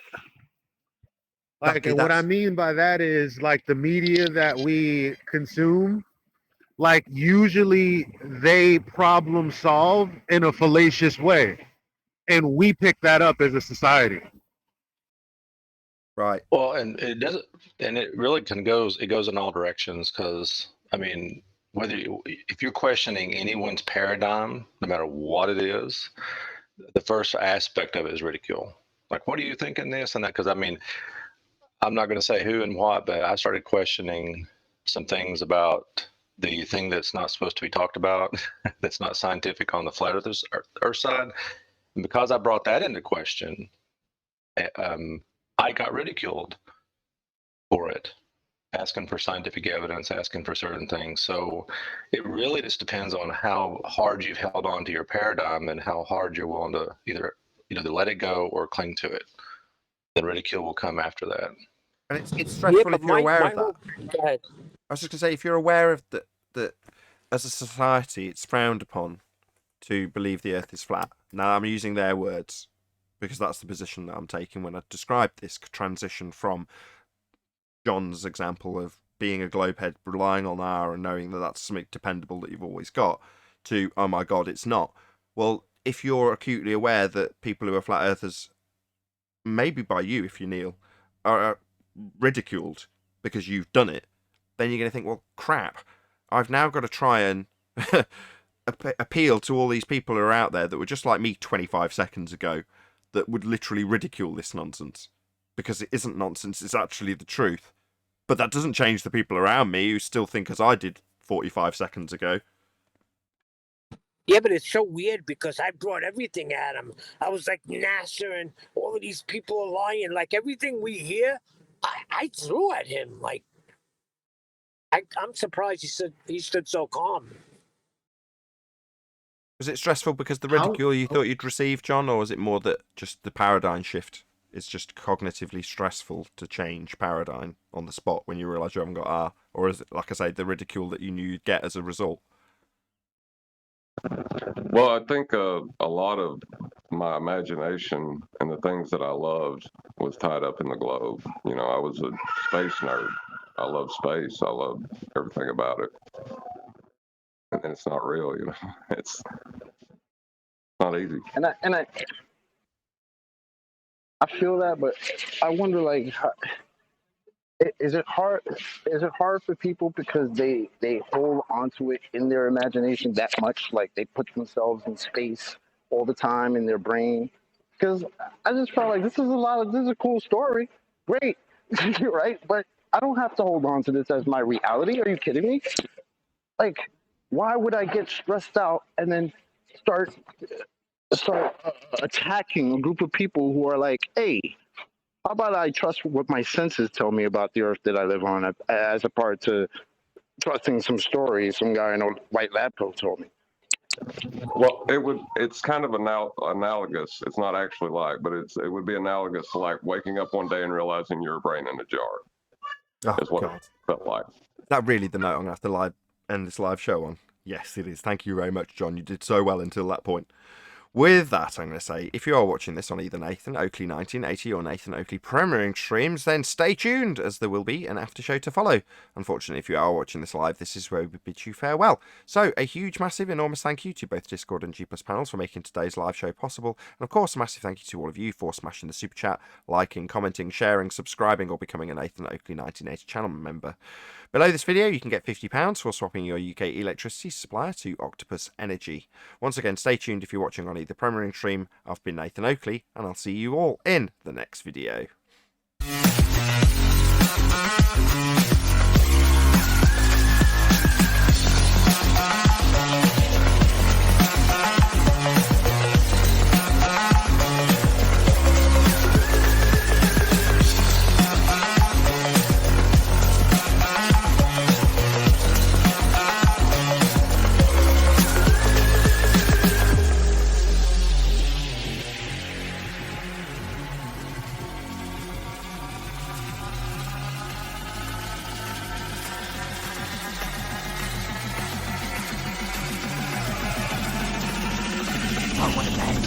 What a lovely day! The things you held dear and thought establish your points of views. And when you threw those tools at him, you found out it was plastic, and he had the real tools. Yeah, but once I came to the realization of it, I mean, I didn't fight against it like these Globers are. Well, that's because once I was like, oh shoot, it is flat. That's the whole point I'm making. You had plastic tools riddled in fallacies. He had real tools, and you can deny the truth. That's one of the reasons I feel like intellectual honesty is far more of a sign of intelligence rather than just being able to regurgitate facts or supposed facts. You know? Well, for me, I didn't have a lot to hang on to. Sorry, man. Because all I had to hang on to was like, this picture of space itself, like all of the lights and just basically what we see when we look up in the sky. It's like, oh yeah, that's space. But when it came to like Vsauce videos and all these other concepts, like it never made sense to me. So I was like, oh, that's interesting. Another word for interesting is I really don't understand how that logically follows. So I never had a working idea. So when it was challenged, it came right down. And it's not even like the people who tell you they go to this place. This is their office, right? This is where they're working. They don't even show you what it is that we see from here. I mean, it was preposterous to me growing up how every NASA footage, none of them have stars in them. Are you kidding me? And it's always an excuse as to why there are no stars. But you should just go up there and it should just look like how it looks. Why is there an excuse? Why are you bringing golf carts and freaking dune buggies, but you're not bringing the type of camera that you're supposed? I mean, come on, it's ridiculous. And even as a normie, I was just like, nah, there's something really just off about all of this crap. Don't forget the magic tricks they did in NASA, showing you a feather and a hammer falling at the same rate. All of those so-called experiments they were doing on the moon. I told you the story of the guy I met at the restaurant that said, you're the guy that believes the earth is flat, right? That's how he greeted me, because I hadn't seen him for a while. Right. It's then in my response after saying hello and sitting down with him, I go, so you're the guy that believes, and I listed all the globe lies, like, axial rotation, gravity, basically the housekeeping questions. And he was dumbfounded because that's what he believes, but he can't defend it. Go on, Eli. I pull out the black swan and I ask them, do I need to believe that this horizon is where it is? They look at me like, well, but what do you mean? I don't get that. Well, according to your globe math, this horizon is not where it's supposed to be. But do I need to believe that? Or can I just look at this and say, hey, that's what it is? And even further than that, I can get on a plane and go to this exact beach and do the same thing if I wanted to. You can't do that with space. So who has a belief? And that's when I usually get a dirty look or something. Like, yep, I've done my job. Thanks. Yeah, you can't verify anything. Speaking of space and these things, right? So as far as the star thing is concerned, I don't know if it's Jay Tolan, but someone sent a high altitude balloon up, and it was like a 3 hour long video. But the point is, they sent it up at night, and so there was like stars everywhere. So as far as we're concerned, as far as we can go up and observe, the stars are there where they're at night. So this assertion that, oh, when you go up into space where no one can verify and say, oh yeah, there's no stars because of XYZ, that's a bunch of bullshit. No, it's Dwayne Callum. I think did that one because I always like that one where he shows the stars at night. It was Dwayne Callum. Shout out YouTube guy. Kellum, yeah, that sounds more accurate.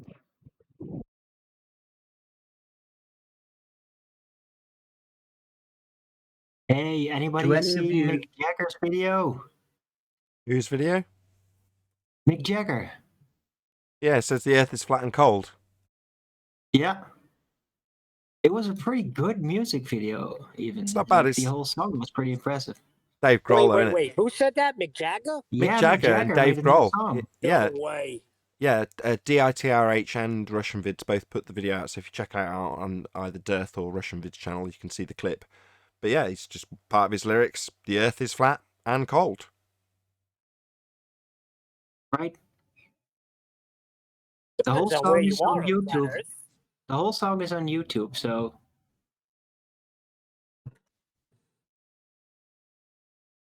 It's not cold in Guyana or in Trinidad.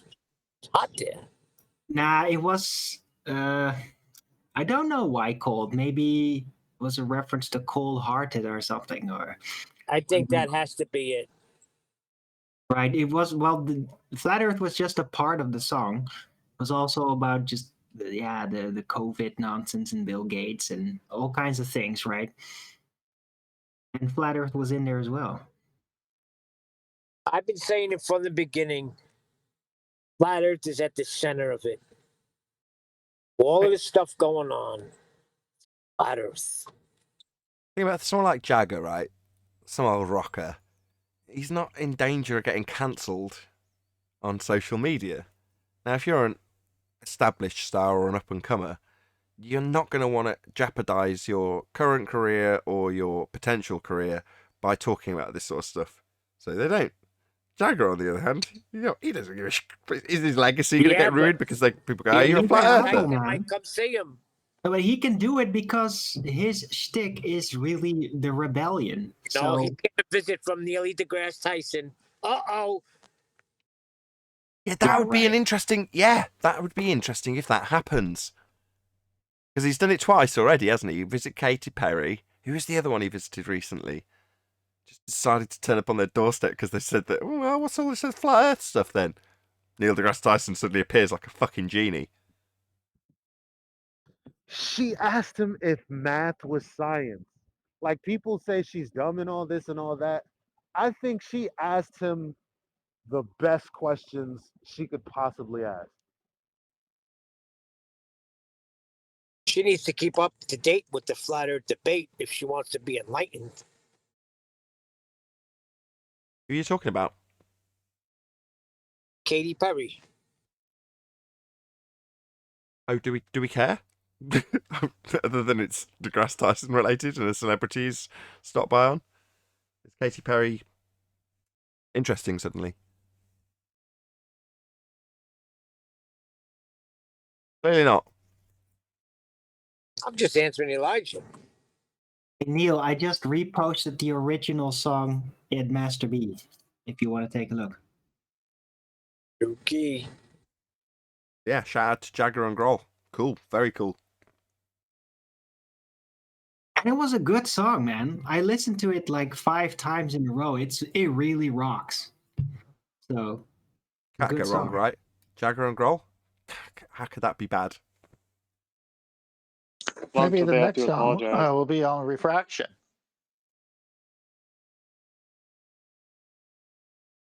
Mick Jagger did a song about what? The bit that I saw that was snipped out by Russian vids, he was talking about Bill Gates and conspiracies, vaccines, and flat Earth. So, unfortunately, it's tied to a whole load of crap that I wouldn't want it tied to, but it's a song, right?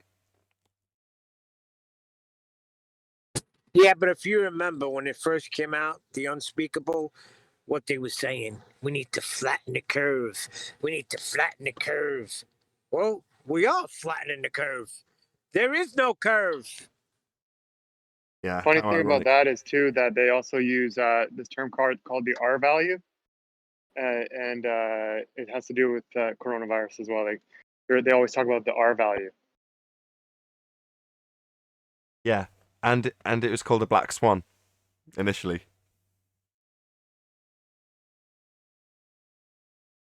Wow. The virus? Yeah, the economic situation as a result of COVID was called a black swan. A black swan event, you mean? Yep, that's correct. It was called a black swan event. Nathan, Right. can I ask you a flat Earth question? I might not be able to answer, but you can go ahead. I know usually you like debunk globe Earth. I'm not really a globe Earth, but I do have some problems with a lot of the main flat Earth model, which are kind of too. put out there. Go ahead. Me too. I like I you hear already. you. Sorry. Said I like you already. Yes, I have lots of issues with flat Earth models. Also, go ahead. So, an argument I hear you make a lot when you're debunking the sphere Earth is that you can't have gas pressure without a container. Would you say that's a fair representation? The true statement, regardless of debunking a globe. Yeah. So would That's that not be a model belief based, you hold? really. Sorry, Owen Rumpus, do you But say again? the thing with, like, so say we have like a hemispherical, like a common thing I see with flat Earth is this kind of hemispherical model, right? Assuming we do have gas pressure within this kind of hemisphere, right? Wouldn't there be like gas? Wouldn't there be a pressure differential between what's inside the hemisphere and what's outside of the hemisphere?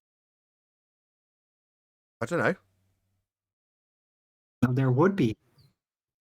I don't know. Gradients form naturally. Right. The first part of your statement is true regardless. So the first part, if we have gas pressure, yes, we do have gas pressure. But then beyond that, the assumption of hemispherical containment. Justice, can you pop yourself on mute, please? Justice, thank you. Regardless of your assumptions of what is the containment, that I would never dare to assert because I don't know. I know we must have it, but I don't know what it is. So I can't therefore assume A, what the containment is, or B, what's beyond it.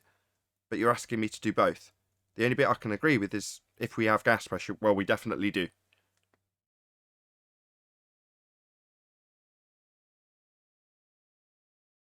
Sorry. The only point I'd make in terms of would it be an equivalent pressure to the other side is, well, if it was, what would be the point in the containment? But to try and guess, you don't even know what the containment is, never mind what's the other side of the containment. So it would just seem licking your finger, innit? The other side of the containment is God's throne. You don't know that, right? Is that a claim? Hold on. Before we all start speculating. Oh, Hello. I know that. Hold on. Right, does that answer your question, or was there anything you wanted to follow up on? I was talking to you now. I'm really sorry. Sorry, I'm new here. The first time I've been here. So it's Justice is the name I have on here. So you're stating that we don't know the nature of the container, just that it is a container. We must have containment to have gas pressure. It's an antecedent consequent relationship. So I can assert that we must have containment because we're breathing. But, as you've correctly identified or summarised, we don't know what that is. We just know that it must provide a limitation to the volume in which gas can move. Correct. But doesn't a container have to have certain properties, such as being solid? Yes, it does. You can make Well, lots that's of. if you Hold on, assume hold it's a on. physical container. Hold on, Arwin. I can see where you're going with this, or I'm going to guess where you're going with this. You can make a whole bunch of logical inferences from that. You can. And so do I, personally. Do I ever air them? No. Because I don't know. But I can make lots and lots of logical inferences about what the containment must be. But I can't prove any of it. Now, it would logically follow that it's those things, and you can infer that it's those things. In the same way, I can infer through logic that we must have containment. And it's demonstrable because you can't show otherwise. Now, if someone shows otherwise, I'll obviously eat my words, and the second law will no longer apply. But as it stands, it does, and therefore we must have containment. That is still a logical inference, but it doesn't mean I know what the containment is. Hope that is good enough. If there's any more, go ahead. Yeah, there's one more. What did you say, Arwen? If we assume it's physical containment, can you show a non-physical container? Yeah, the question was because No, my to physics. Arwen. Arwen, thank you. Arwen, can you show a non-physical container for us? Nope.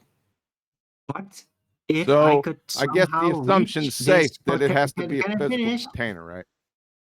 If I could reach where the limit is, then I could try to figure out whether it is physical or whether it is, as I conceived it, which is fictional at this point, simply a limit of space after which material So a cannot move fictional any container further. now. Yeah, special pleading. It is. I agree. Okay. Sometimes just no is cool. Just wanted to square that up. Go ahead, Justice. You didn't even get a chance to. I want to bash about. You say non-physical container. Now, if I've got, wait for it, 2 containers. No, I'm only joking. No, but I The repeal container- with my special pleading fallacy as an option, as a potential option that could Yes, there's be lots of tested. potential special pleading fallacy options. Thank you. Yeah, Arwen. but I do this also because of other things that are really confusing, namely the sun, the nature of the sun, and that I not basically special pleading, presume it's that it's not non-sequitur. physical in nature. Well, Can we get back to the we can demonstrate that here in the world, right? Because we, mankind, can only make light with physical things, right? Yet there's this thing out there that everybody sees that seems to completely defy this. So if that is the case, then maybe there are other strange exceptions. I'm just saying. Yeah, you called it, John, non sequitur. Yep. Go on, Eric, and then whoever it was that we were actually started this conversation with, Justice. Eric, go ahead. So I have another question to do with this container. Go ahead. Do you claim to know that there is something beyond it, or you don't claim? So you don't claim to know that there's anything beyond the container?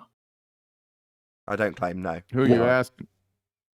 Nathan. Oh, good. I No, said God's throne. No, I don't. I can make logical inferences, and believe me, there'll be a barrage of people who want to fall over themselves to make claims about what it is, as is happening right now.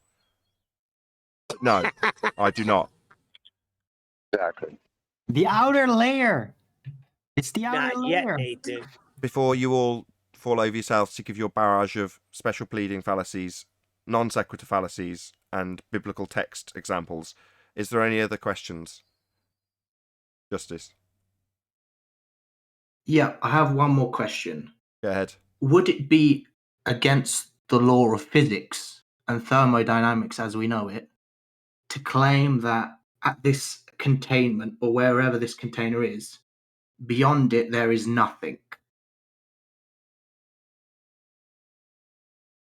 You mean a vacuum, or literally no more space for physical matter to be present in? Sorry, how did you preface the question? Is it beyond physics to claim that there's nothing beyond the containment? Is that your question? Yes. Sorry for using nothing here. No, I get what you mean. As I in, don't know what. I don't understand the framework of your question because you're asking how it's beyond physics to assert it. So I don't. Maybe you can pad that out a bit because I don't understand what you mean. well, if we're talking about a container here, right? Then at that wherever that container is, I'm not assuming I know how far it is or what it's made of, except if we're gonna apply the laws of physics, it's probably a solid, right? As far as we know. Wouldn't the laws of physics have to kind of stop outside of that container? Because if you don't assume that the laws of physics stop at the container, then you're going to have a kind of infinite regress problem. No, it would seem akin to the same issue that the heliocentric model. What's of this ever-expanding universe? What's on the other side of that expansion? It's a kind of a similar question that's not answerable, is it? You can postulate it in modern physics, but it's a, for me, it's a barrier designed by God to containers. So whether there is or there isn't something the other side, we're not intended to go there anyway. Would be my only conclusion. Technically, there. Oh, I'm sorry. Go ahead, Adam. No, I'm done, Tom. I thought you were done. Technically, the laws of physics aren't laws of physics; they're natural laws. So, just a technical point. No, I would speculate that no, that the laws of physics or the laws of nature would apply, regardless. If there's containment beyond the containment, I don't think the laws would break down. But I'm just speculating. I don't know. Yeah, I'd speculate that they don't have to apply because they're not in the physical world necessarily. You don't know that outside of that dome is classified as physics anymore. Might not have been set up by God to. I see what you're saying. Like that. Okay, that's a good point to end on. Hold on. Did you understand what Adam just said? What's your name again? Where are you? Could Adam repeat it again, please? Just so I'm sure of what he said. We're talking about natural laws and laws of physics. Well, yeah, they apply here where we know where they are. And from my perspective, with regards to a creator, I know that he set those laws up here. Physics works here in the physical realm. What's to suggest that outside of this containment is a physical realm? I mean, spiritually, it's a spiritual realm, from my understanding. So, not necessarily would the laws of physics have to apply. Natural law, not laws of physics. Okay. So, well, law, or even natural law, or any of the derived physics. It's right. Not or physics. Let me just summarise Adam's point for him. Hold on a second. Well, just let me summarise. Bear with me a second. He's saying that we're talking about natural laws, therefore the laws of the nature we experience, and beyond the nature we experience, that's suddenly beyond nature, or to put another title to it, supernatural. Well, we don't know what the laws of the supernatural, if that's what we're gonna, in this instance, Adam is clarifying that beyond the physical, that's what we're describing with the physics or the natural laws of nature, but that's beyond those limitations, therefore no, is Adam's answer. Well, I mean, could we? I think about it like this: like, imagine, we lived in the ocean and we never experienced, air. Like, could we then? Like, how could we imagine a plane at all, flying through air at all, if we've never experienced it, never seen We're it? not fish. We have a brain. No, but what I'm saying is it's a different medium entirely. So how do we know how the laws work in the medium that we don't know what is? We don't. That's Adam's point. It's beyond nature or supernatural. We're not as cool as fish, because fish some of them could actually jump out of their natural medium into the air and go right back into their medium. So they can experience it, even for a brief second, but they can experience it. We I can't had jump through the Oscars. container or whatever the hell it is. I had You can't Oscars get that there. jumped out of my tank and grabbed goldfish right out of my hands. Some of them They would crawled jump on out at land. least maybe 8 inches. Some of them crawled on land and developed lungs, and then eventually, over millennia, they stood upright. Oh no! For fish that are Fish bound claw in shrimp water people? and never step on land and will never know land, is land supernatural to them? Yeah. Nathan, there are Hold on, lungfish, hold right? on, Or is guys. Got a land good still question. nature? It's got a good question. I'm going to say yes in the context that's just been described by Adam. Yeah, to fish, we're supernatural. Yes. Awesome. Sounds like a awesome. conversation for I'd say no. Professor Poisson. Hold on, Adam's saying no. No. Hold on. You can No, confound Adam. with Hello? the other It's Adam's- definition for supernatural. I don't like it. Adam's saying no, so if Adam can give clarity, because I'm speaking on his behalf, which is a bit wrong. But go ahead, Adam. Sorry. I would say no. That is still the fish out of water is still the physical world. It's a part of physics that they've not experienced, but it still exists within the physics, and everything still fits within natural law. When we're talking outside of this, I'm talking about that the rules of physics, the natural laws don't even have to exist. It doesn't have to be relevant. Matter doesn't have to exist. We're talking about the supernatural to me as we step out of the realm that we've been given to experience the physical in. But maybe we just don't have enough I don't evidence know. or information to conclude that it is supernatural, as opposed to just part of the natural laws that we just don't have experience with. For instance, a fish doesn't know that, like, they would sink and not float in air and stuff. They don't have that experience, right? If they have no information of air and land and stuff, right? But really, not it's all saying part of it's not physical. relative density. It's the same system, right? What? Right. So maybe the same applies to I'm the not saying skies, it's and not we just physical. don't have information. Yeah. I'm saying you can't say that once you got the other side of the containment that the laws of physics would apply. It's assumptive to say that you're going to step into a realm where the same laws of physics and natural law apply, when it's clearly designated within creation as for a different function, hence the containment purpose. Yeah, so it would be Of course. assumptive. That's why I said say maybe. that if I went But it's there, also assumptive to assume that it's going to be supernatural. Why are you rumpusing Adam? Well, I get where percentage is going, because it's kind of indirectly assumptive to say that they don't work. Like when we don't have the information to say either or. Yeah, the truth is we have an Totally agree. indeterminate amount of information. You can draw logical inference all day long, but the bottom line is we just don't know. So we can philosophize all day about what might or might not be, and what is reasonable to assume about an area we have no experience about. So that was something you said, well, we've got limited evidence about that. Well, we've got none. And what is presented as evidence is all deception. So we don't have anything.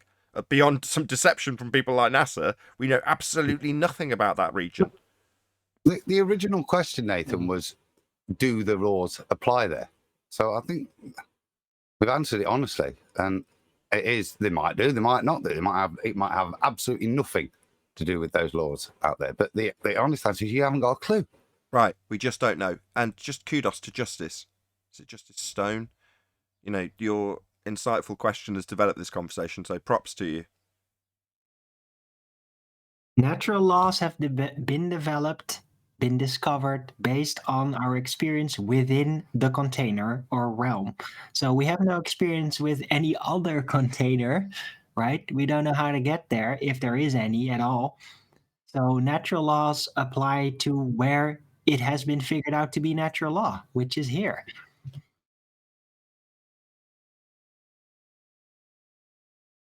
Maybe people live on a sphere on the other side.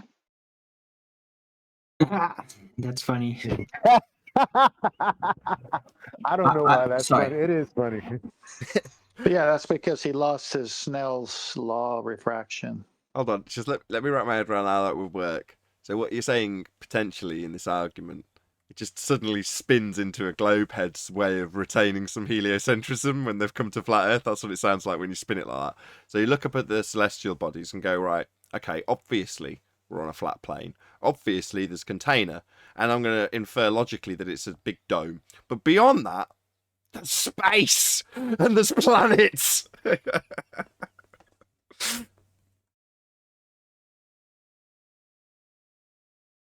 Can I ask, since Quantum Eraser is here, can I ask him a philosophy of science question? He can answer for himself. Go ahead, QE.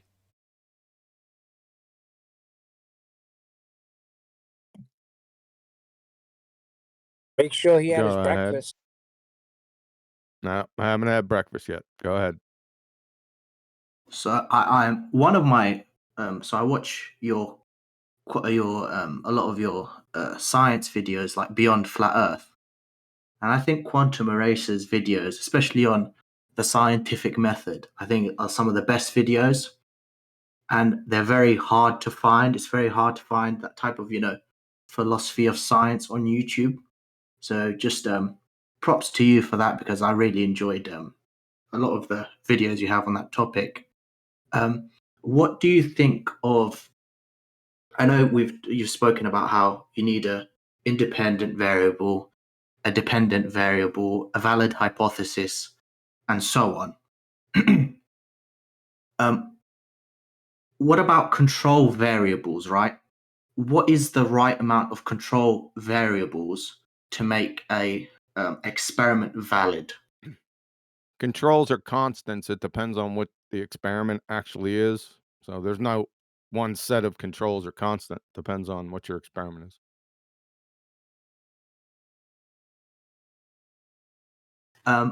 Sorry, I should be more specific. How would you define a control variable in a scientific experiment? Something that's not varied, it's held constant.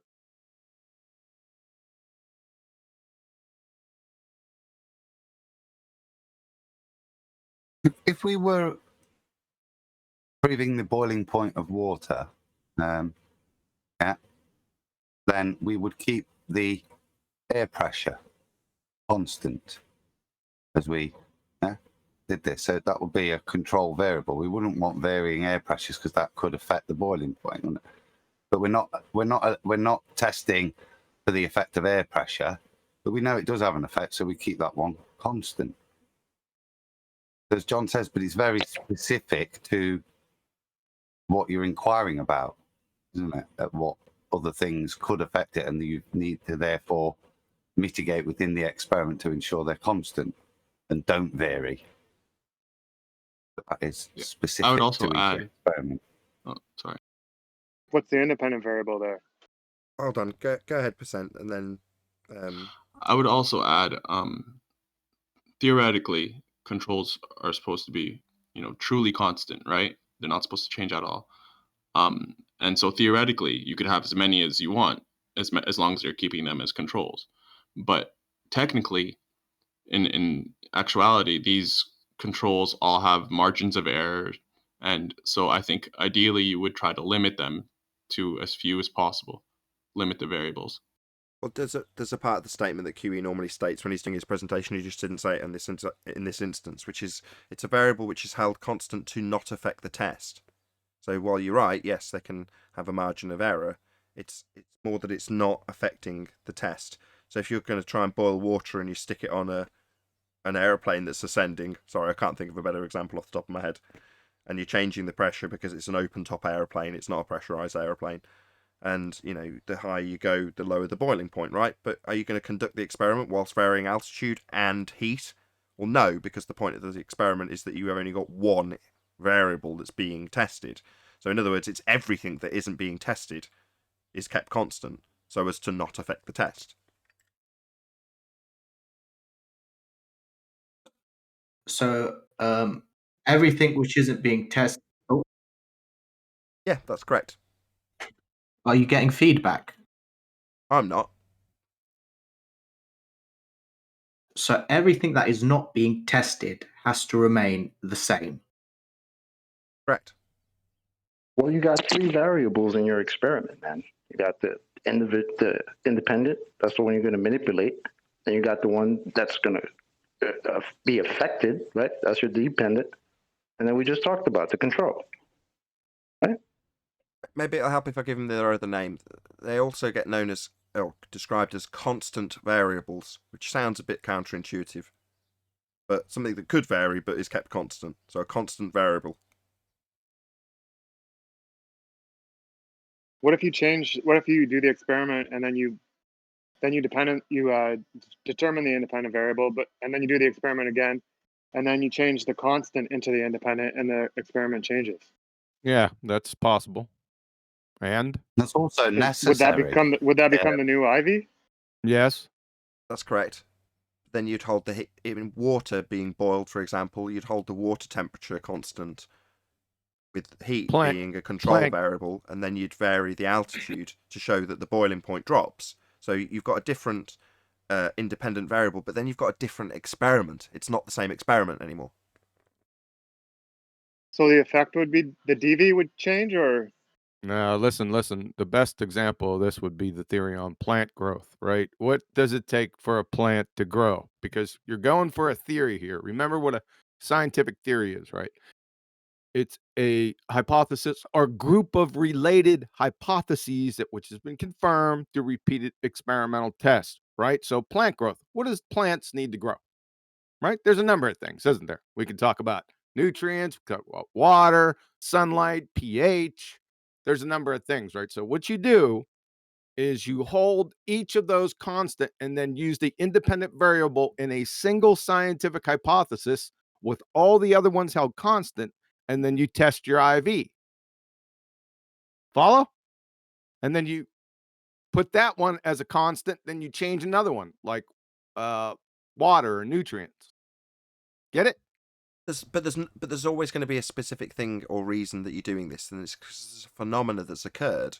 So, for instance, in this example, there's a particular deficiency in a plant, and you want to figure out why. So you start holding things constant and varying things that are affecting the plant's growth to see if that's when deprived of it, it has the effect that you're observing, and therefore you validate the cause of the effect. An example would be something like scurvy. So yes, there's plenty of other things that can kill people. So therefore, lack of vitamin C isn't the cause of death. It doesn't work like that. But when you're testing, you've got to keep everything else constant and vary a single thing to establish if that causes the effect that you're trying to study. And once you've established that, there are going to be other things that can also speed up or slow down the process, but ultimately the cause of the effect is going to remain the same for that specific experiment, only that specific experiment. And as John's already pointed out, you're working towards a scientific theory. That would be a group of experiments around a given phenomena that you've studied, or a particular process like plant growth. That's a phenomena. Something's happening. Well, there's no single cause of plant growth, is there? So therefore, you're going to be establishing lots of different causes of lots of different effects, deficiencies or things that can cause it to grow better, but you're only going to do one at a time. That's the point.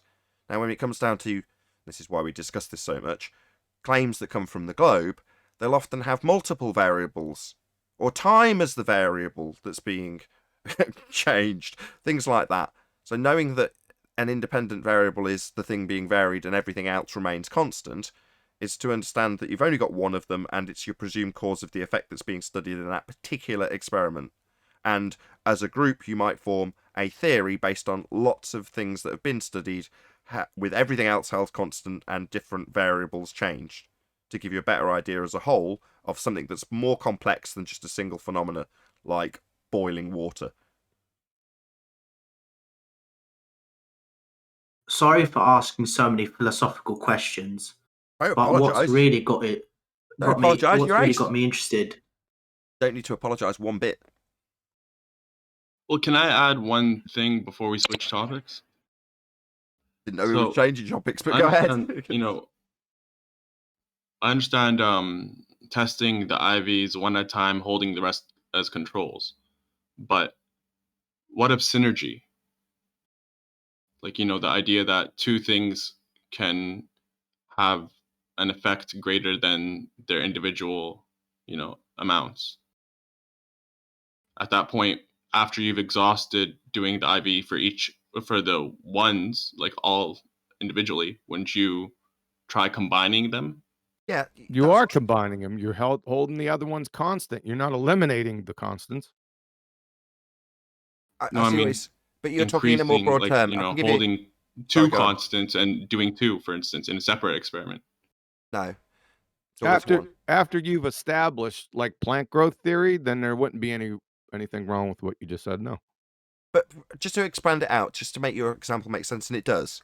If you said malnutrition, right?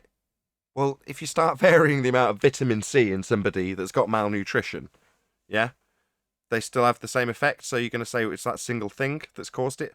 Well, no, it's a group of lots of things that you haven't got. You know, well, it's not as simple. You're going to have to do much more expansive studies to figure out the cause of malnutrition if it wasn't patently obvious in the first place. But you know what I'm getting at. You can expand that out into a more broad topic, but you still have the same rules apply to have any empiricism at the end. You've got to hold everything constant and vary one thing. I would say though that so just to really like hammer down on what you know, on the definitions of these specific things involved with the scientific method, wouldn't we have to perform experiments to know which control variables to control for?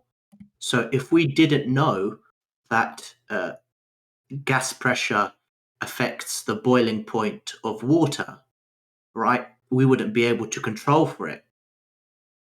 See what I'm saying? No, but we may notice then that as we go to different places that water boils at a different temperature, wouldn't we? So we would then use inquiry, some abductive reasoning, hopefully, to come to that conclusion. Hello, these different places are at different altitudes. Is there something different there? Yeah. Well, what Adam's now... Hold on. What Adam's now describing is the genius behind the person who comes up with a valid hypothesis that's verified. Now, you've got to apply a certain degree of reasoning, but what you're pointing out is that it's hard, right? So you've got a phenomena and you don't know what's causing it. Where'd you begin? What's your whole constant? Yeah, that's hard, right? And the person that gets it right and establishes an independent variable that does cause the phenomena that you're observing and studying, well, that's a genius right there. That's the genius. Now, people who are actualizing that hypothesis, you can call that person a scientist. Now, in terms of the method, they describe them as the researcher, but you could still definitely have a valid science badge on if you're varying that which is assumed by someone else to cause the effect. So you're varying it and seeing if it affects it, right? Like all the people who repeat the double slit experiment for just the sake of example and expand on it with the delayed choice. Now, not decrying in any way the genius that is the delayed choice quantum eraser, far from it. But what I'm saying is, when you're at the starting point, where do you begin? What do you do? What do you hold constant? What do you vary? And if you get all of those things in a line with a valid null, and then you vary it, normally 9 times out of 10, unless you're further down the road, nothing happens. You just validate the null. Oh, it didn't cause it then. So then you start again. Or you take one of the things that were constant, which could be everything, right? And is everything that isn't what was being varied previously. In other words, the process to get an empirical result at the end is hard. Really hard. Now, just to tag this on the end, this is why I've been smiling the whole time. What's easier? All right, what's that phenomena? We've got a phenomena occurring. Wow, phenomenal. I wonder what caused that. So you go through the process that I've just described, difficult though it may be to establish what it is, formulate all these different hypotheses, put them through the method, validate or invalidate them, validate your null at the end most of the time, right? Isn't it not easier to just take a just so story in place of any experimentation that validates the cause and just claim that that's what's causing it? I mean, I could rattle that off in minutes. It's so easy to just make something up. Now, the problem with just making something up is people might not believe you. But if I say science at the end, and you've been taught at school how difficult it is and how the empirical nature of it advances humanity, and I just come up with a story and then say science at the end, then most people will just believe the story without realizing that none of that difficult process that leads to empiricism at the end has actually been performed. And that's the world we live in. A world of pretender clown pseudoscientists who use the empirical and difficult method that's advanced humanity to grease the skids of their just so stories when they're talking about bloody lights in the sky and sky vacuums. Anyway, that's my rant over. Again, great question.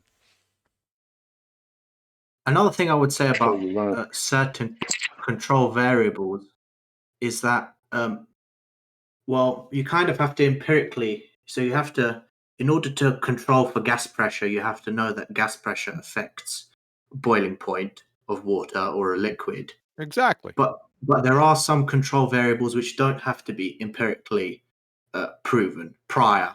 Like you don't have to conduct an experiment to know that, you know, the diameter of a tube is going to affect the height of a liquid, if that makes sense. Yeah, and likewise, there's plenty of things that you don't need to worry about holding constant. The number of skunks in the area won't affect the hot spring.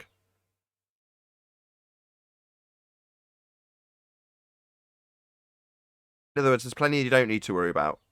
But ultimately, there's plenty that you do need to worry about, but probably don't know about. You don't know what you don't know. That's where the genius of it comes in. And the discovery. That's why we're told we're too strict. We're too hard. strict in our language of science.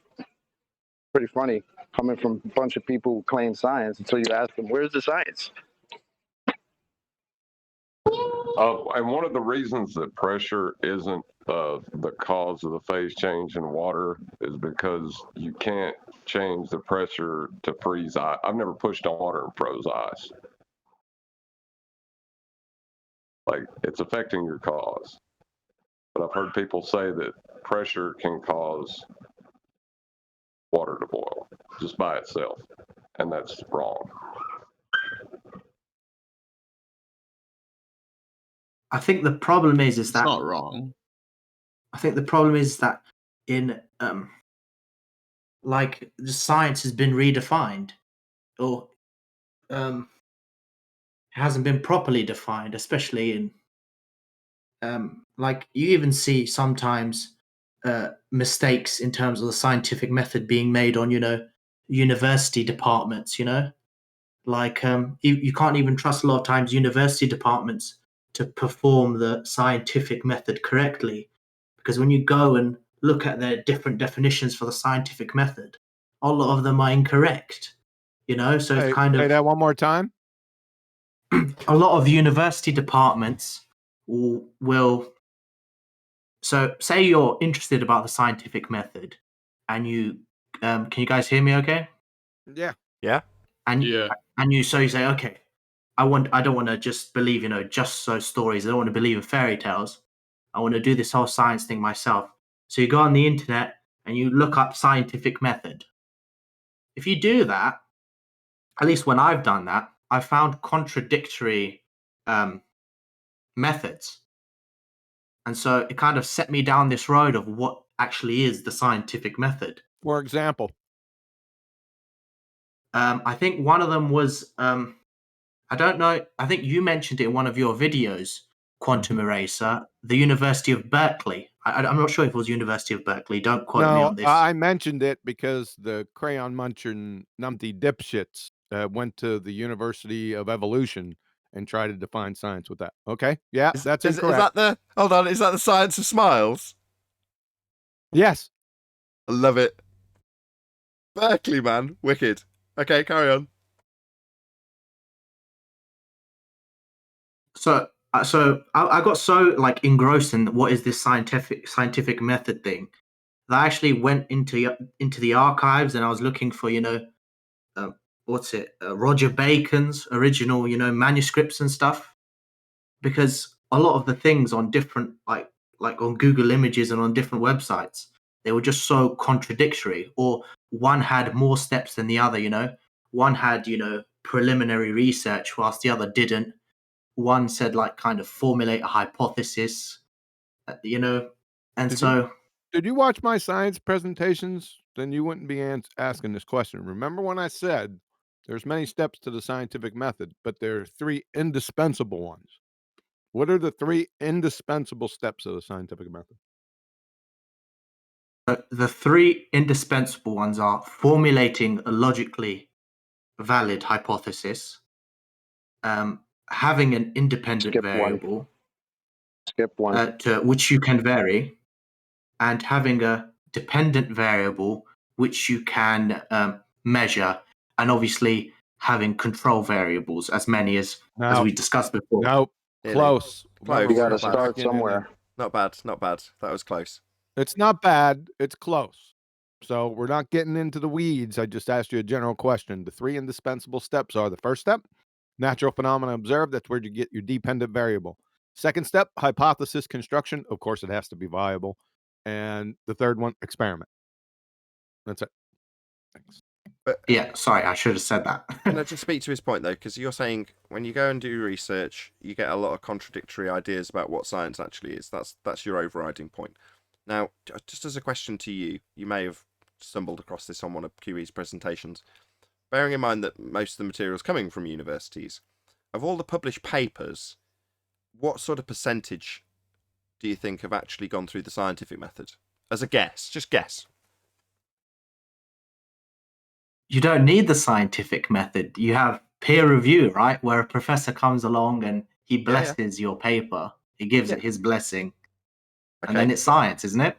Yeah, you're way ahead of me. Yeah, you're way ahead of me. But as a percentage of all that stuff that's out there, as you correctly identify as quote-unquote science, what percentage of that material that's being punted by the universities, taught by the universities to the kids to then pass on to their kids, etc., etc., what percentage do you think have gone through the scientific method? At a guess. After reading a lot of scientific papers, I wouldn't be surprised if it's the majority.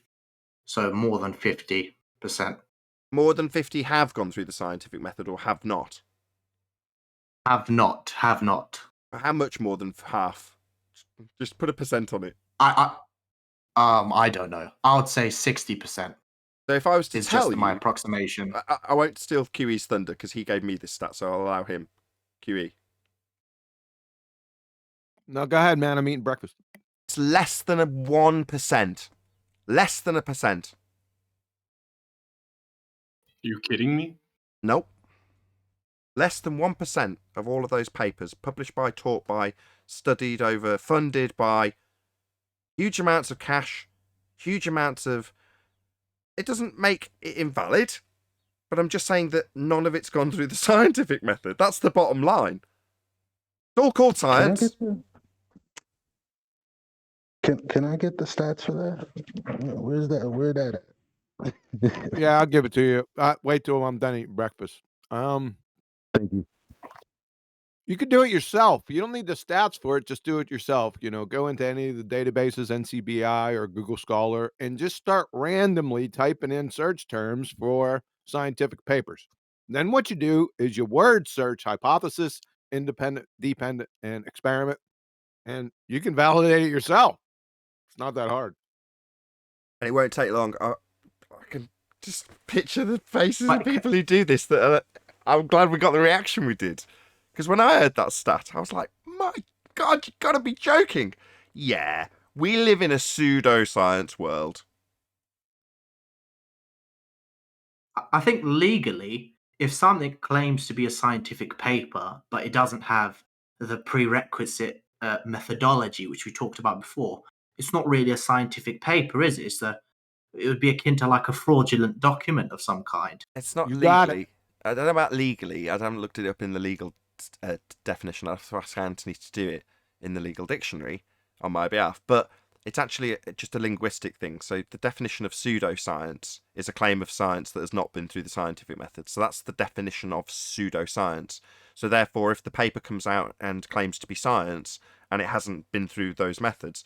Now, that's not to say that there's many peer-reviewed papers and studies that are perfectly legitimate and do not claim they're science. They might be under the overall banner and you could throw them under the bus, but that's not necessary. It's purely when someone's actually saying, this is my science for this, You go, oh, okay.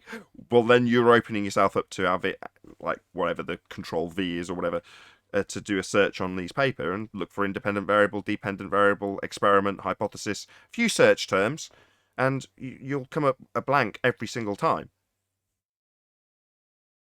Well, you could get busted. He's correct, because if you would say that scientific evidence, that phrase, because that's defined in law, right? You must have a tested hypothesis for it to be scientific evidence, according to the log dictionary, unless they deleted it. I still have it. No, I I'll do have to remember check you looking again it on up, that. actually. I do remember it now. That's correct. So it's got to have a valid hypothesis. It's got to be experimentally valid for it to be legally defined as science. So, yeah, you're right. In It'd be interesting to. Hold on a second. In 2012, funny you said that, I created a document that charged, and I started naming alleged scientists. There, I had like 60 names on it, right? And then I charged them with fraud, and I sent it to my sister. I said, I want to file a lawsuit. How would you go about doing it? Because I'm no lawyer, right? I don't know anything about law. And she said, damn, you got a case. Because I wrote out all the issues. It was too funny. Sorry, but it's right on topic. They're fraudulent. Yeah, you're right. We have discussed this many times in the past. It's the conclusion we draw when we're talking about people who are debating in the arena and claiming to be of some sort of science background, and we call them frauds. The first one that springs to mind is that that guy that Nathan Thompson accosted, Dr. John Danny Faulkner. Danny Faulkner. Danny Faulkner. Yes. Yeah. You'd call that guy a fraud. All right, I'm checking it right now. Nope, the law dictionary. It's still there. Scientific evidence, the testing of a hypothesis or theory that is objective in a controlled environment. Scientific evidence. There you go. But that's an experiment. That's what they mean. Testing. Oh, drop that too. Drop that. Just let me just clarify that. The audience might not be aware of some of the language because it's not legalese, but it is legalese. So test is an experiment. So when they're saying test, they mean experiment. Hypothesis is IV, DV, CV. So independent control, dependent variable. So all the steps that QE described earlier, that would be the 3 intrinsic steps, are described in that legal definition. To test, that's an experiment. So you've got to have had an experiment, you've got to have a hypothesis. If you haven't, it's fraud. If you claim it as science, it's just that simple. Yep. And that's the world we live in. Hooray! Our world, the very nature of it, is surrounded by fraud. Isn't that wonderful? By the way, I never filed that lawsuit. I don't blame you, because it wouldn't end well for you.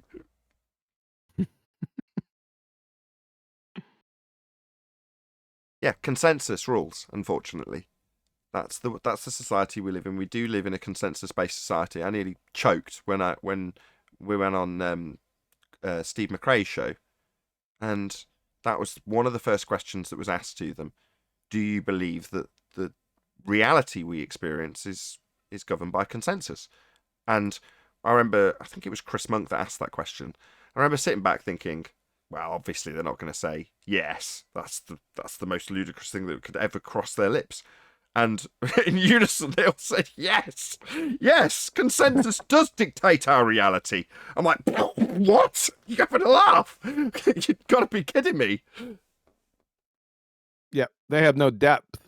Because what they're actually saying is it's a religion. Because that's what religion deals with, consensus. They don't realize it because they have no depth. There's no knowledge of, they're just parroting. Read something and parrot it. They don't understand it on a fundamental level. Just the basic fundamental level I'm talking about.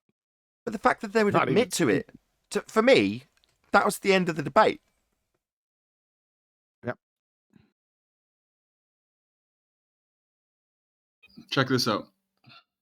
One of the most important issues that arises in expert testimony is which scientific procedures a court should accept as evidence.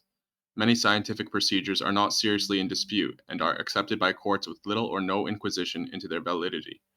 Examples include fingerprint tests for purposes of identification, blood tests, breathalyzer tests for alcohol consumption, and ballistics tests of bullets and their impact area. These scientific procedures are so widely accepted that a court may take judicial notice of the procedure's validity.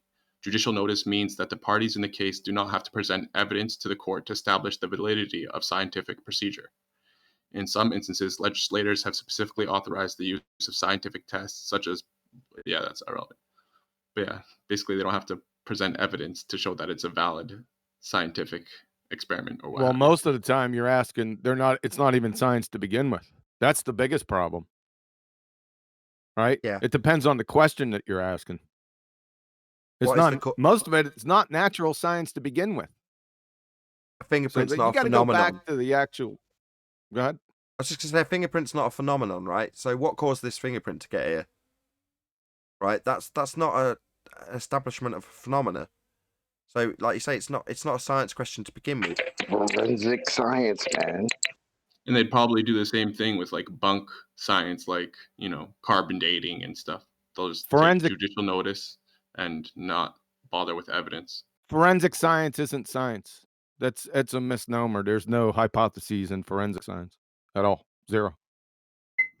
You mean just putting the word science after forensic doesn't make it science? Is that what you're saying? Yeah, that's exactly what I'm saying. Yeah. Copy that. Now, I'm not saying that the procedures and the technical procedures and the things that they do to find evidence aren't valid. I never said that. All I'm saying is it's not natural science. Period. End of story. It's sleuthing. And I can quickly debunk it. It's easier if you use computer science. So forensic science, you can blur the lines much more easily. But if you say computer science, well, no one's going to question that computers work and that they're a real thing that exists, but they're just not science. But if you strap the word on, it just gives it that much more credibility, validity, impact, whatever they're going for when they ascribe this term to their discipline, we'll call it. Well, computing is a discipline. It's not a science. Same goes for fingerprints, but it's much easier to blur the lines with that example.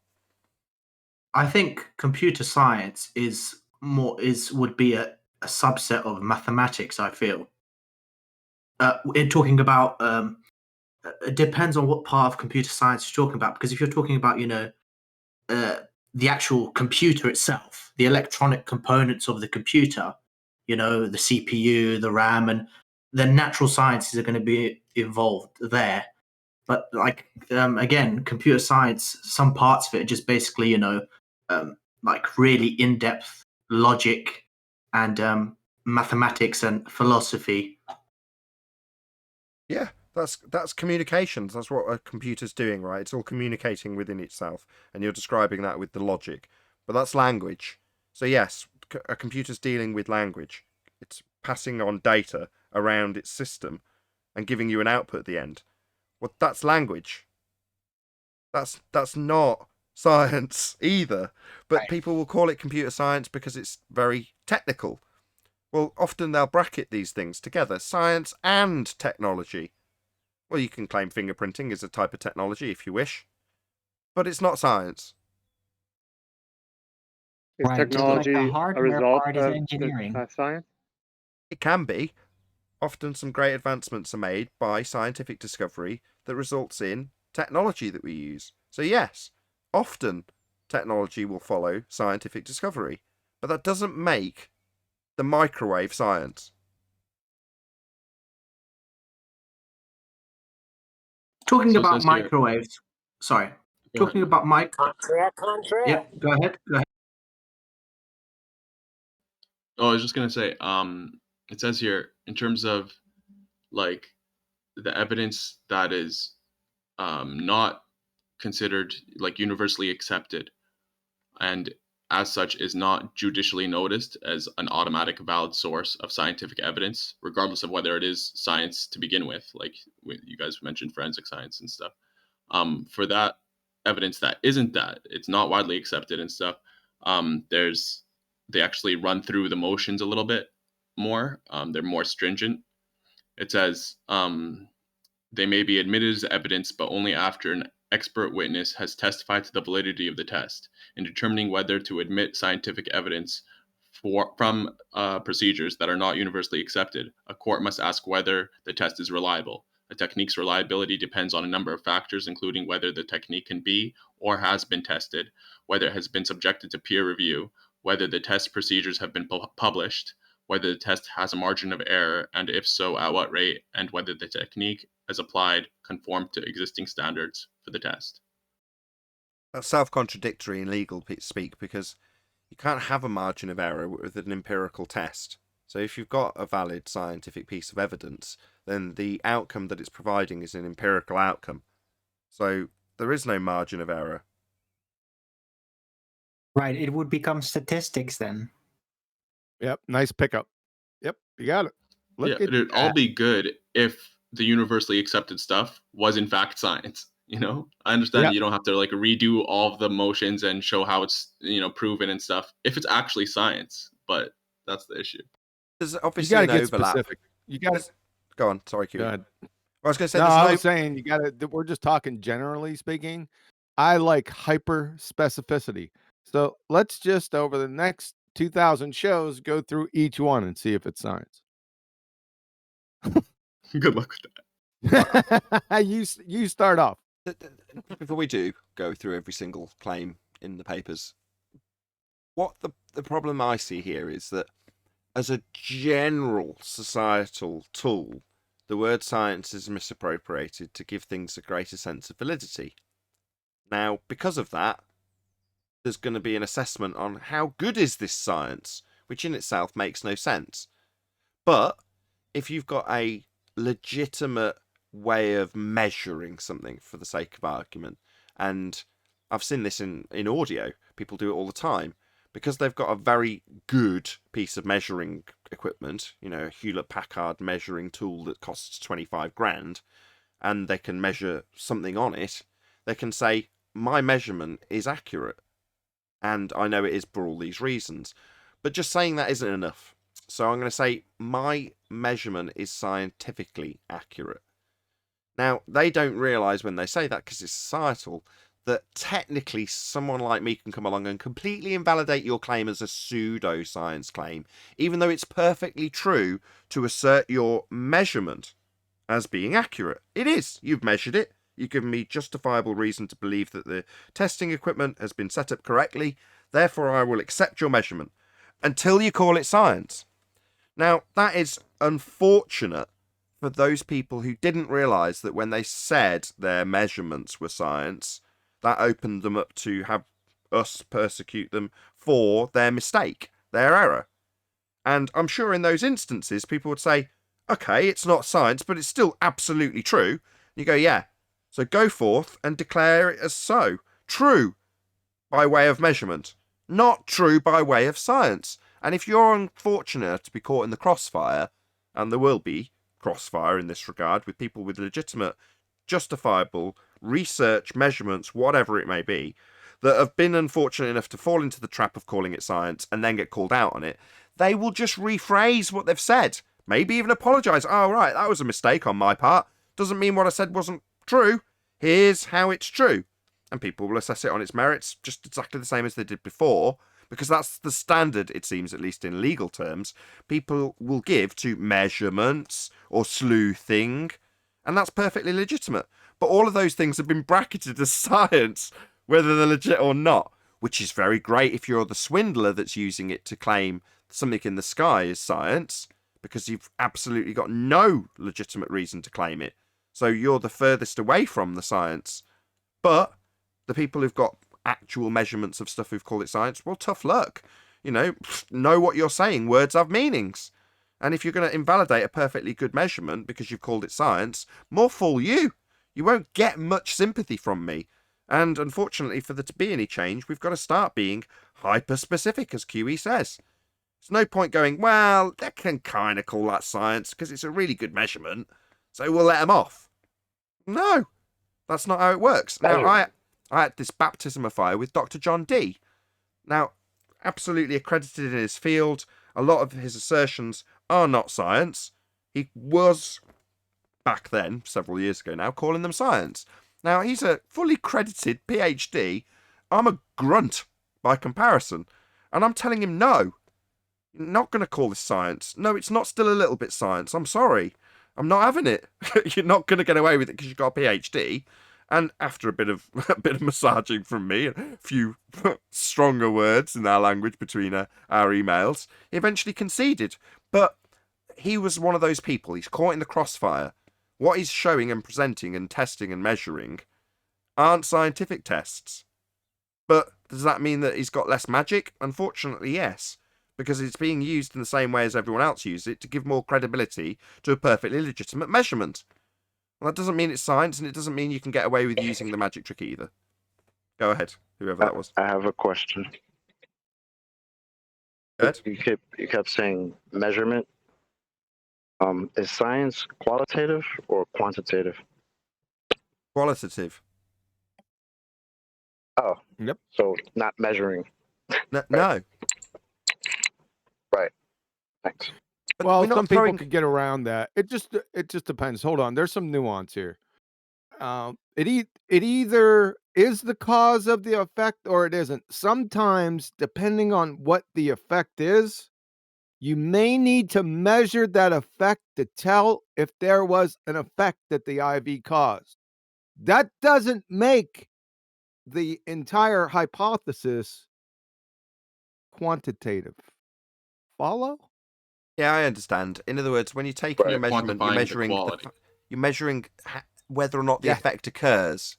So there is a measurement of the effect, and if it occurred, you're taking a measurement that it occurred. So yeah, you're right.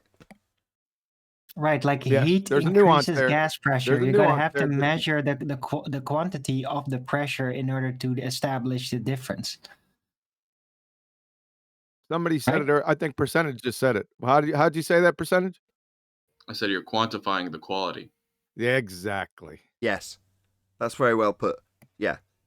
You can ascribe how much something happens once you've figured out that it happens. But if it's not happening, how much it's not happening is irrelevant. And if you've got the wrong thing ascribed to what's causing the effect, and start mathsing that and saying, well, look, I can do the maths for it, is irrelevant also, because you haven't actually got the quantitative value following the qualitative value. And the qualitative value is the thing that you're trying to establish as the IV. You're trying to find out the cause of the effect. Now, yeah, you'll measure that it affects it if it measures because it's been affected by it. So you've got to have that actual cause the effect to measure something in quotes.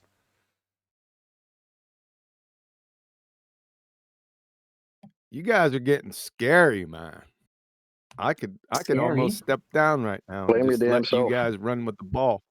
I think what might have happened with this kind of redefining or sloppy use, I don't know whether it's just, it was a case of it being term science just slowly, being misappropriated, or whether it was more of a, top-down decision of redefining what science is. Because there are a number of philosophical movements which claim that there is no, reality, and you can never attain truth, whatever that is. And so if you have this belief that there is no reality and that truth is completely subjective and so on, wouldn't you kind of just appropriate science you wouldn't mind, because if you don't believe that the truth can be attained or that there is no reality, wouldn't it follow that you don't really care about science and how it's defined? Be careful. How did they establish that statement's even hold true? on a second. It's philosophy. Hold on a second. He's using the term the science, right? You're equivocating. We're talking about natural science here. Science just means knowledge.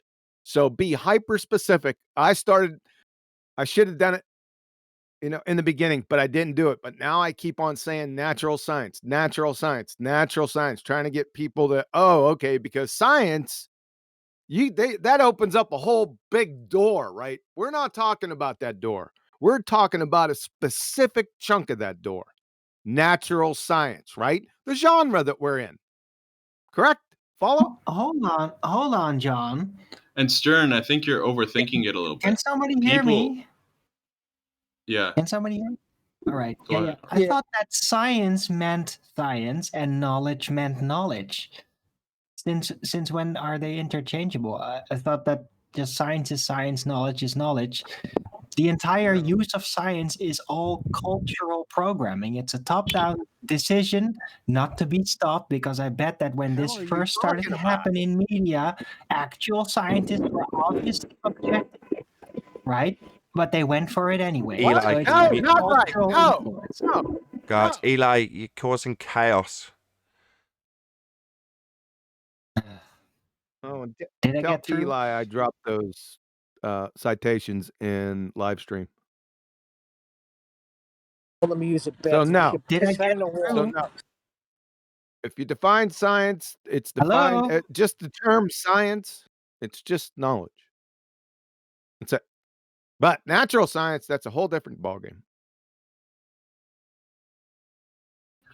And to Stern. Yeah, we heard you, again, Arlen. We heard you. I said that. That's He great. was responding to you, yes.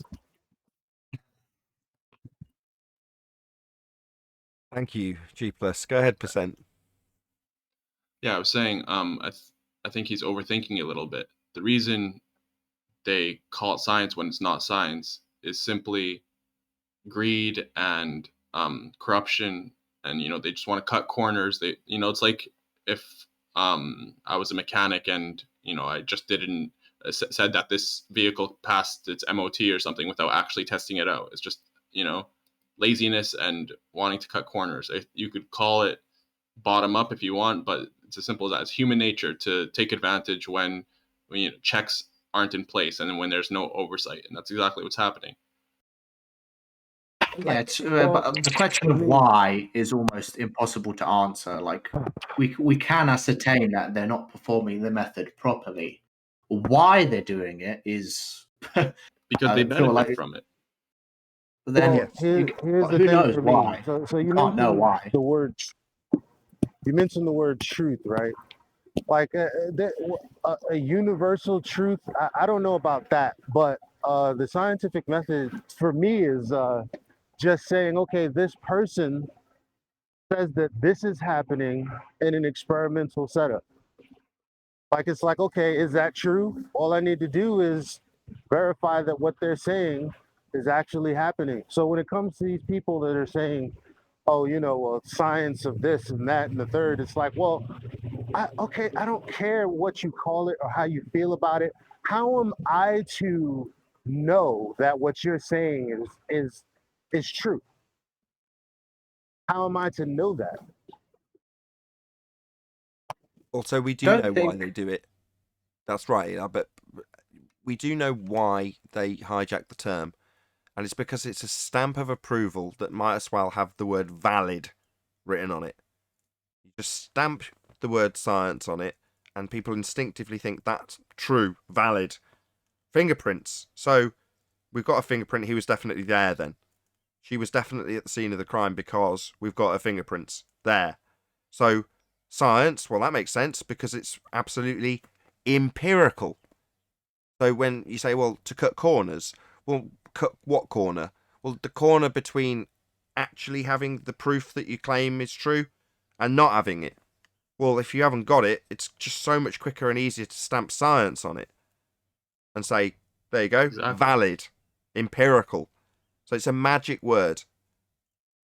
Now, I don't qualify. And then add on to the fact that they're getting paid grants and commissions and stuff like that from these pharmaceutical companies or from what have you. It makes sense that they would, just like if I was a mechanic, I would say I checked your oil, I checked this, I checked all your fluids, I topped them up, and it's, if no one's checking, I can charge you more, and there's nothing wrong with it as far as I'm concerned. I'm making money. Well, that's dishonest.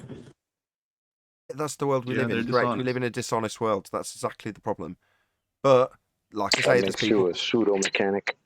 I don't know. They were just honest with me. It shocked me, but they were honest with me. Okay, your mechanics aside, the world we live in terms of the physics of it, that's why I don't qualify it with natural science, what's the genre? When everything we discuss here is revolving around the physical and natural world, not revolving because we're on a spinning sphere, I might add, in case anyone trims that out.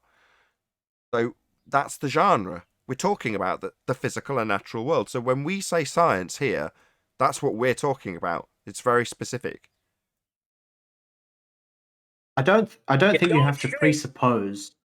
I think you can still use the scientific method whilst not presupposing that there's some definite reality, right? Because the scientific method is just the study of phenomena, right? Whether that phenomena is hallucinated or real or whatever, it doesn't really matter, does it? So long as it's a Yes, it phenomena, does. whether It has it's to be construction repeatable. of your mind That's right. or outside your mind, it's still a phenomena, isn't it? Well, it's got to be an observed phenomena. In other words, when we're talking about this, anything that's categorized as a phenomena has to be experienced in the first instance. So, yeah, you could say that you're studying something that you're experiencing because you're a brain in a jar and it's created that. This is a philosophy that is like the last chance saloon of a dying argument. In other words, if you can't prove any of your points in any empirical way, just claim you're a brain in a jar and you can't disprove that claim. The Vanilla Sky, Matrix, whatever. Yeah, say you're in a matrix type rumpus. We encounter that a lot. I encounter that on 24/7. A lot of people, after they'll come in very hard, like, yes, it's definitely a globe, it's been proven, blah, blah, blah. And then as soon as they realize, well, all of that's bunk, all of a sudden, well, we can't really prove anything, can we? Oh, How really? convenient, right? But well, 5 minutes ago, you were certain there was a globe. Now, all of a sudden, you find out there's no globe, and now we can't prove anything at all? The party of science. Science doesn't prove anything, Chocolate. But those philosophies, those descriptions in simulacra and simulation have all come from the same place. They've all taken logical inference from things like the double slit and the quantum eraser. So the notions that we can have an effect as a knower on our reality are proven scientifically. Now, you can take that and imply through logical inference that, I hate saying this, that we're in a simulation of sorts. Now, that grates me to say, even though it's scientifically been validated. I can't not say it, right? Well, if you're influencing as a person the environment that you're in to a certain degree, and you can show it with experimental validity that you are affecting that outcome, that should empower people as opposed to think, oh, well, then I'm just a brain in a jar. That, like I say, it's the last refuge of a dying argument because it's a very nihilistic way of looking at the world. And I'm not saying it's an invalid philosophy. I mean, it's a fascinating way to view the world. And it's also, in a very minor way, true. You can see the logical inferences that it's been derived from and the route back to things like the double slit or the quantum eraser. And you go, okay, well, we do live in that type of world, but that doesn't mean that the world that you actually experience isn't the world that you're experiencing, and that's all you have to go by. So, yeah, it's a fascinating philosophy to consider, but do you want a nihilistic outlook on your life by taking that philosophy as your outlook? Personally, no, I don't want to. Doesn't mean I can invalidate the philosophy. Yeah, we might be a brain in a jar, but I'd rather take the actual experimental validity and what that actually shows us, and then personally think about it and ponder on it, rather than say we are a brain in a jar therefore because of the inferences that a knower can affect the outcome of a probability. Well, that's what it means. You as a knower affect the outcomes of probability and actualize your reality. That's what it actually means. That's what these experiments show. And beyond that, you can philosophize a simulation out of that. But it doesn't mean we are in one. It's funny because when I corner my son, that's what he comes at me with. That's his last desperate thing. He said, "You don't even know if I exist or you exist." You don't have to presuppose a naive realism to still accept that natural science is a valid methodology, right? Because natural science is the study of phenomena, right? you're just saying that you're finding cause and effect to do with phenomena. Whether that phenomena is, simulated or part of a matrix, it doesn't really affect the methodology. Well, it kind of does, Question because you have is a. that That's where you're phenomenon wrong. observed or not? No, that's where you're wrong. You have a direct influence on it. That's why I say it should be empowering.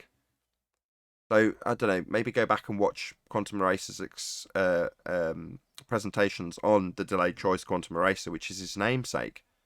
He's keeping very quiet, presumably because he's munching breakfast at the moment. But you do have a direct influence over the outcome of your reality.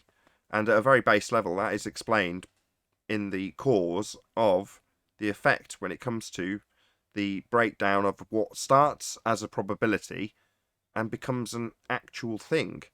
You actualize something when you know what has occurred. And knowing that you are having a direct influence on something that prior to your influence was just a probability, to me, that's like you could sum it up in saying, well, the world is your oyster, if you extrapolate it out in a much more positive way, because you do have a direct influence on things.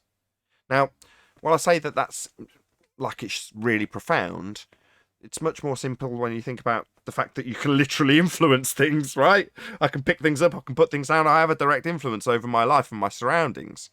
Now, when you break that down to the quantum level, that still follows in lockstep. It doesn't deviate from the fact that you have an influence over life. So at that level, I can say, well, that is what I experience. Now, can I philosophize that there's something beyond that? Yeah, but it's not necessary. I know that I'm here. It's Descartes, right? I think, therefore I am.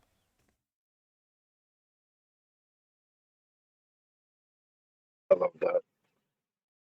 So simple. Be careful. You gotta, there's a fine line right here, right? Be careful with your impact. It's a multiplayer game. You're allowed to participate. That's the best way I can describe it. Like, nothing's gonna go against natural law, right? You're not gonna suddenly think of a pink elephant turkey squirrel and it's gonna appear. That's not how that's it. No. I don't need to be careful. I clarified it. So, in terms of when you've got a probability of something, it is yet to have occurred, and you can have an influence on that. Now, yeah, I can, in a very positive spin estate agent style, spin that out into the world's your oyster. But that's no different to saying we've got potential parallel universes, because those other probabilities still exist. No.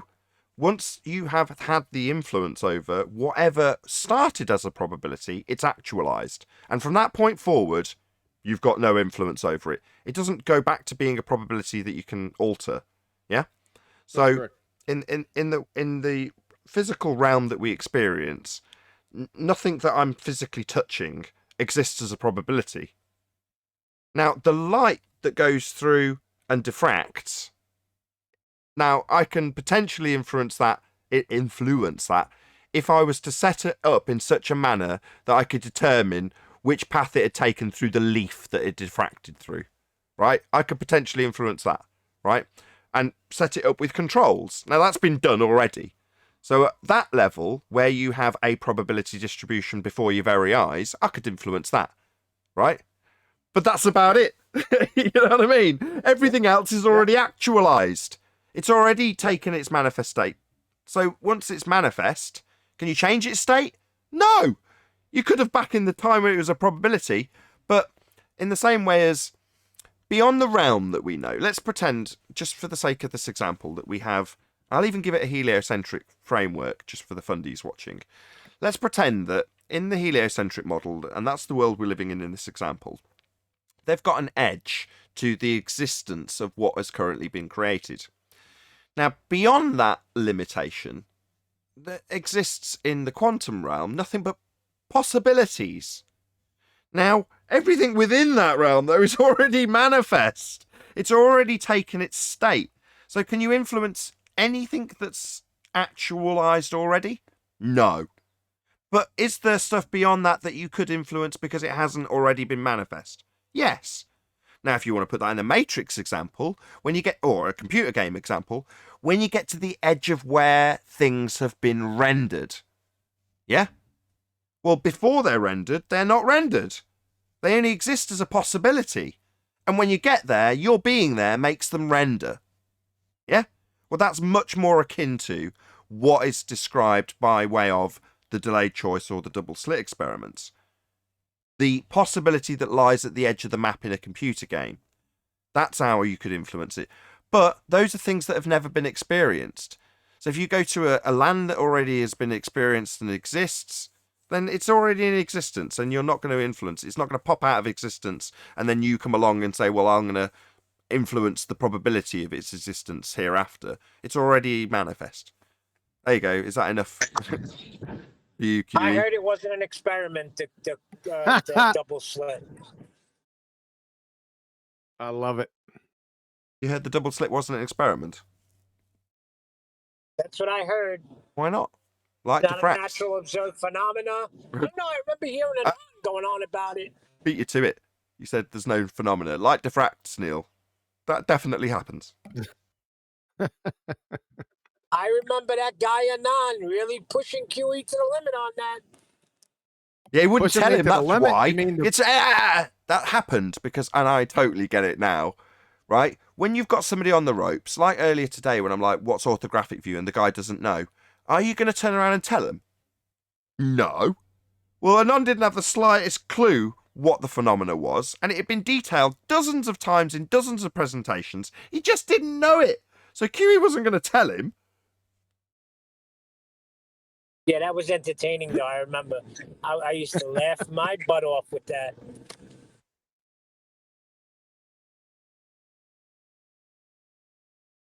Been a good show today. Time's just flown by. I've just noticed the show's been running, for me at least, for 2 hours, 47 minutes. That's a long time. Time flies when you're having fun. Yeah, Thanks, I lad. got 10 to minutes, man, before I got. give that guy I got props. 10 minutes before I got. 10 minutes. What is going on with the audio today? I don't know. I had an audio issue when I started up. There was all sorts of craziness, but why? Have you got a load of feedback in Discord? Yeah, I've got a little bit for over the past 10 minutes or so, but yeah, I got 8 minutes before I gotta go. Okie doke. I was going to round out. Not that the show can't go on without me. Not going to go on. I'm going to round out as soon as there's a brief pause to thank that Justice guy for his great comments, because he's been, he's inspired a conversation that's dragged out the after show for an extra hour, which can only be commended. Yeah, they were some good questions. Indeed. Any last comments? Is that guy still here? I wanted to ask him something. Yeah, go ahead. He said, Yeah, I'm still here. Yeah, he said he would. Yeah, you said you were new to this show, or like, have you been listening to this show for a long time, or? I found out about Flat Earth maybe a few months ago. Sorry, I found out about Flat Earth maybe a few months ago because what's his name? Eddie Bravo mentioned it. So Eddie Bravo mentioned Oakley, you Nathan, and so before then I had searched for Flat Earth stuff, but the censorship was so much that I couldn't find anything from the Flat Earth side, if that makes sense. So I was always curious ever since I was young that when I had the time, I would sit down and I would try and, debunk this Flat Earth thing. And it's only with the lockdown and stuff that I really had the time to sit down and, do the work. But I found out about this channel through Eddie Bravo's mentioned.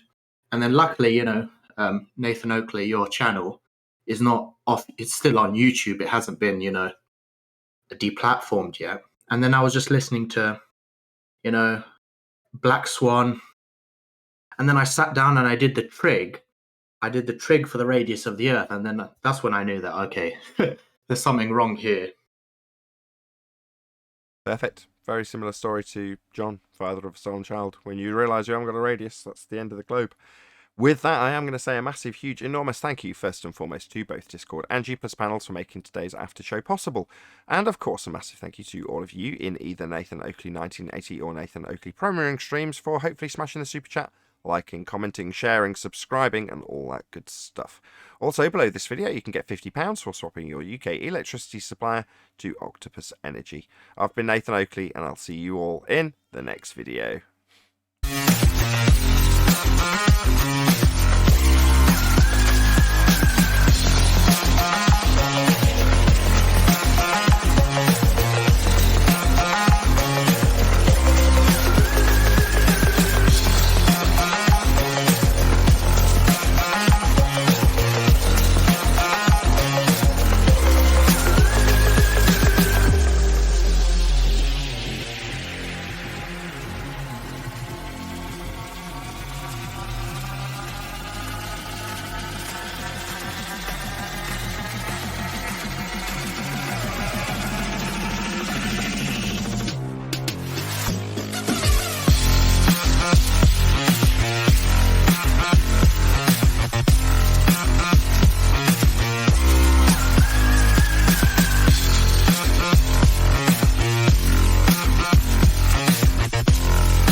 What a day!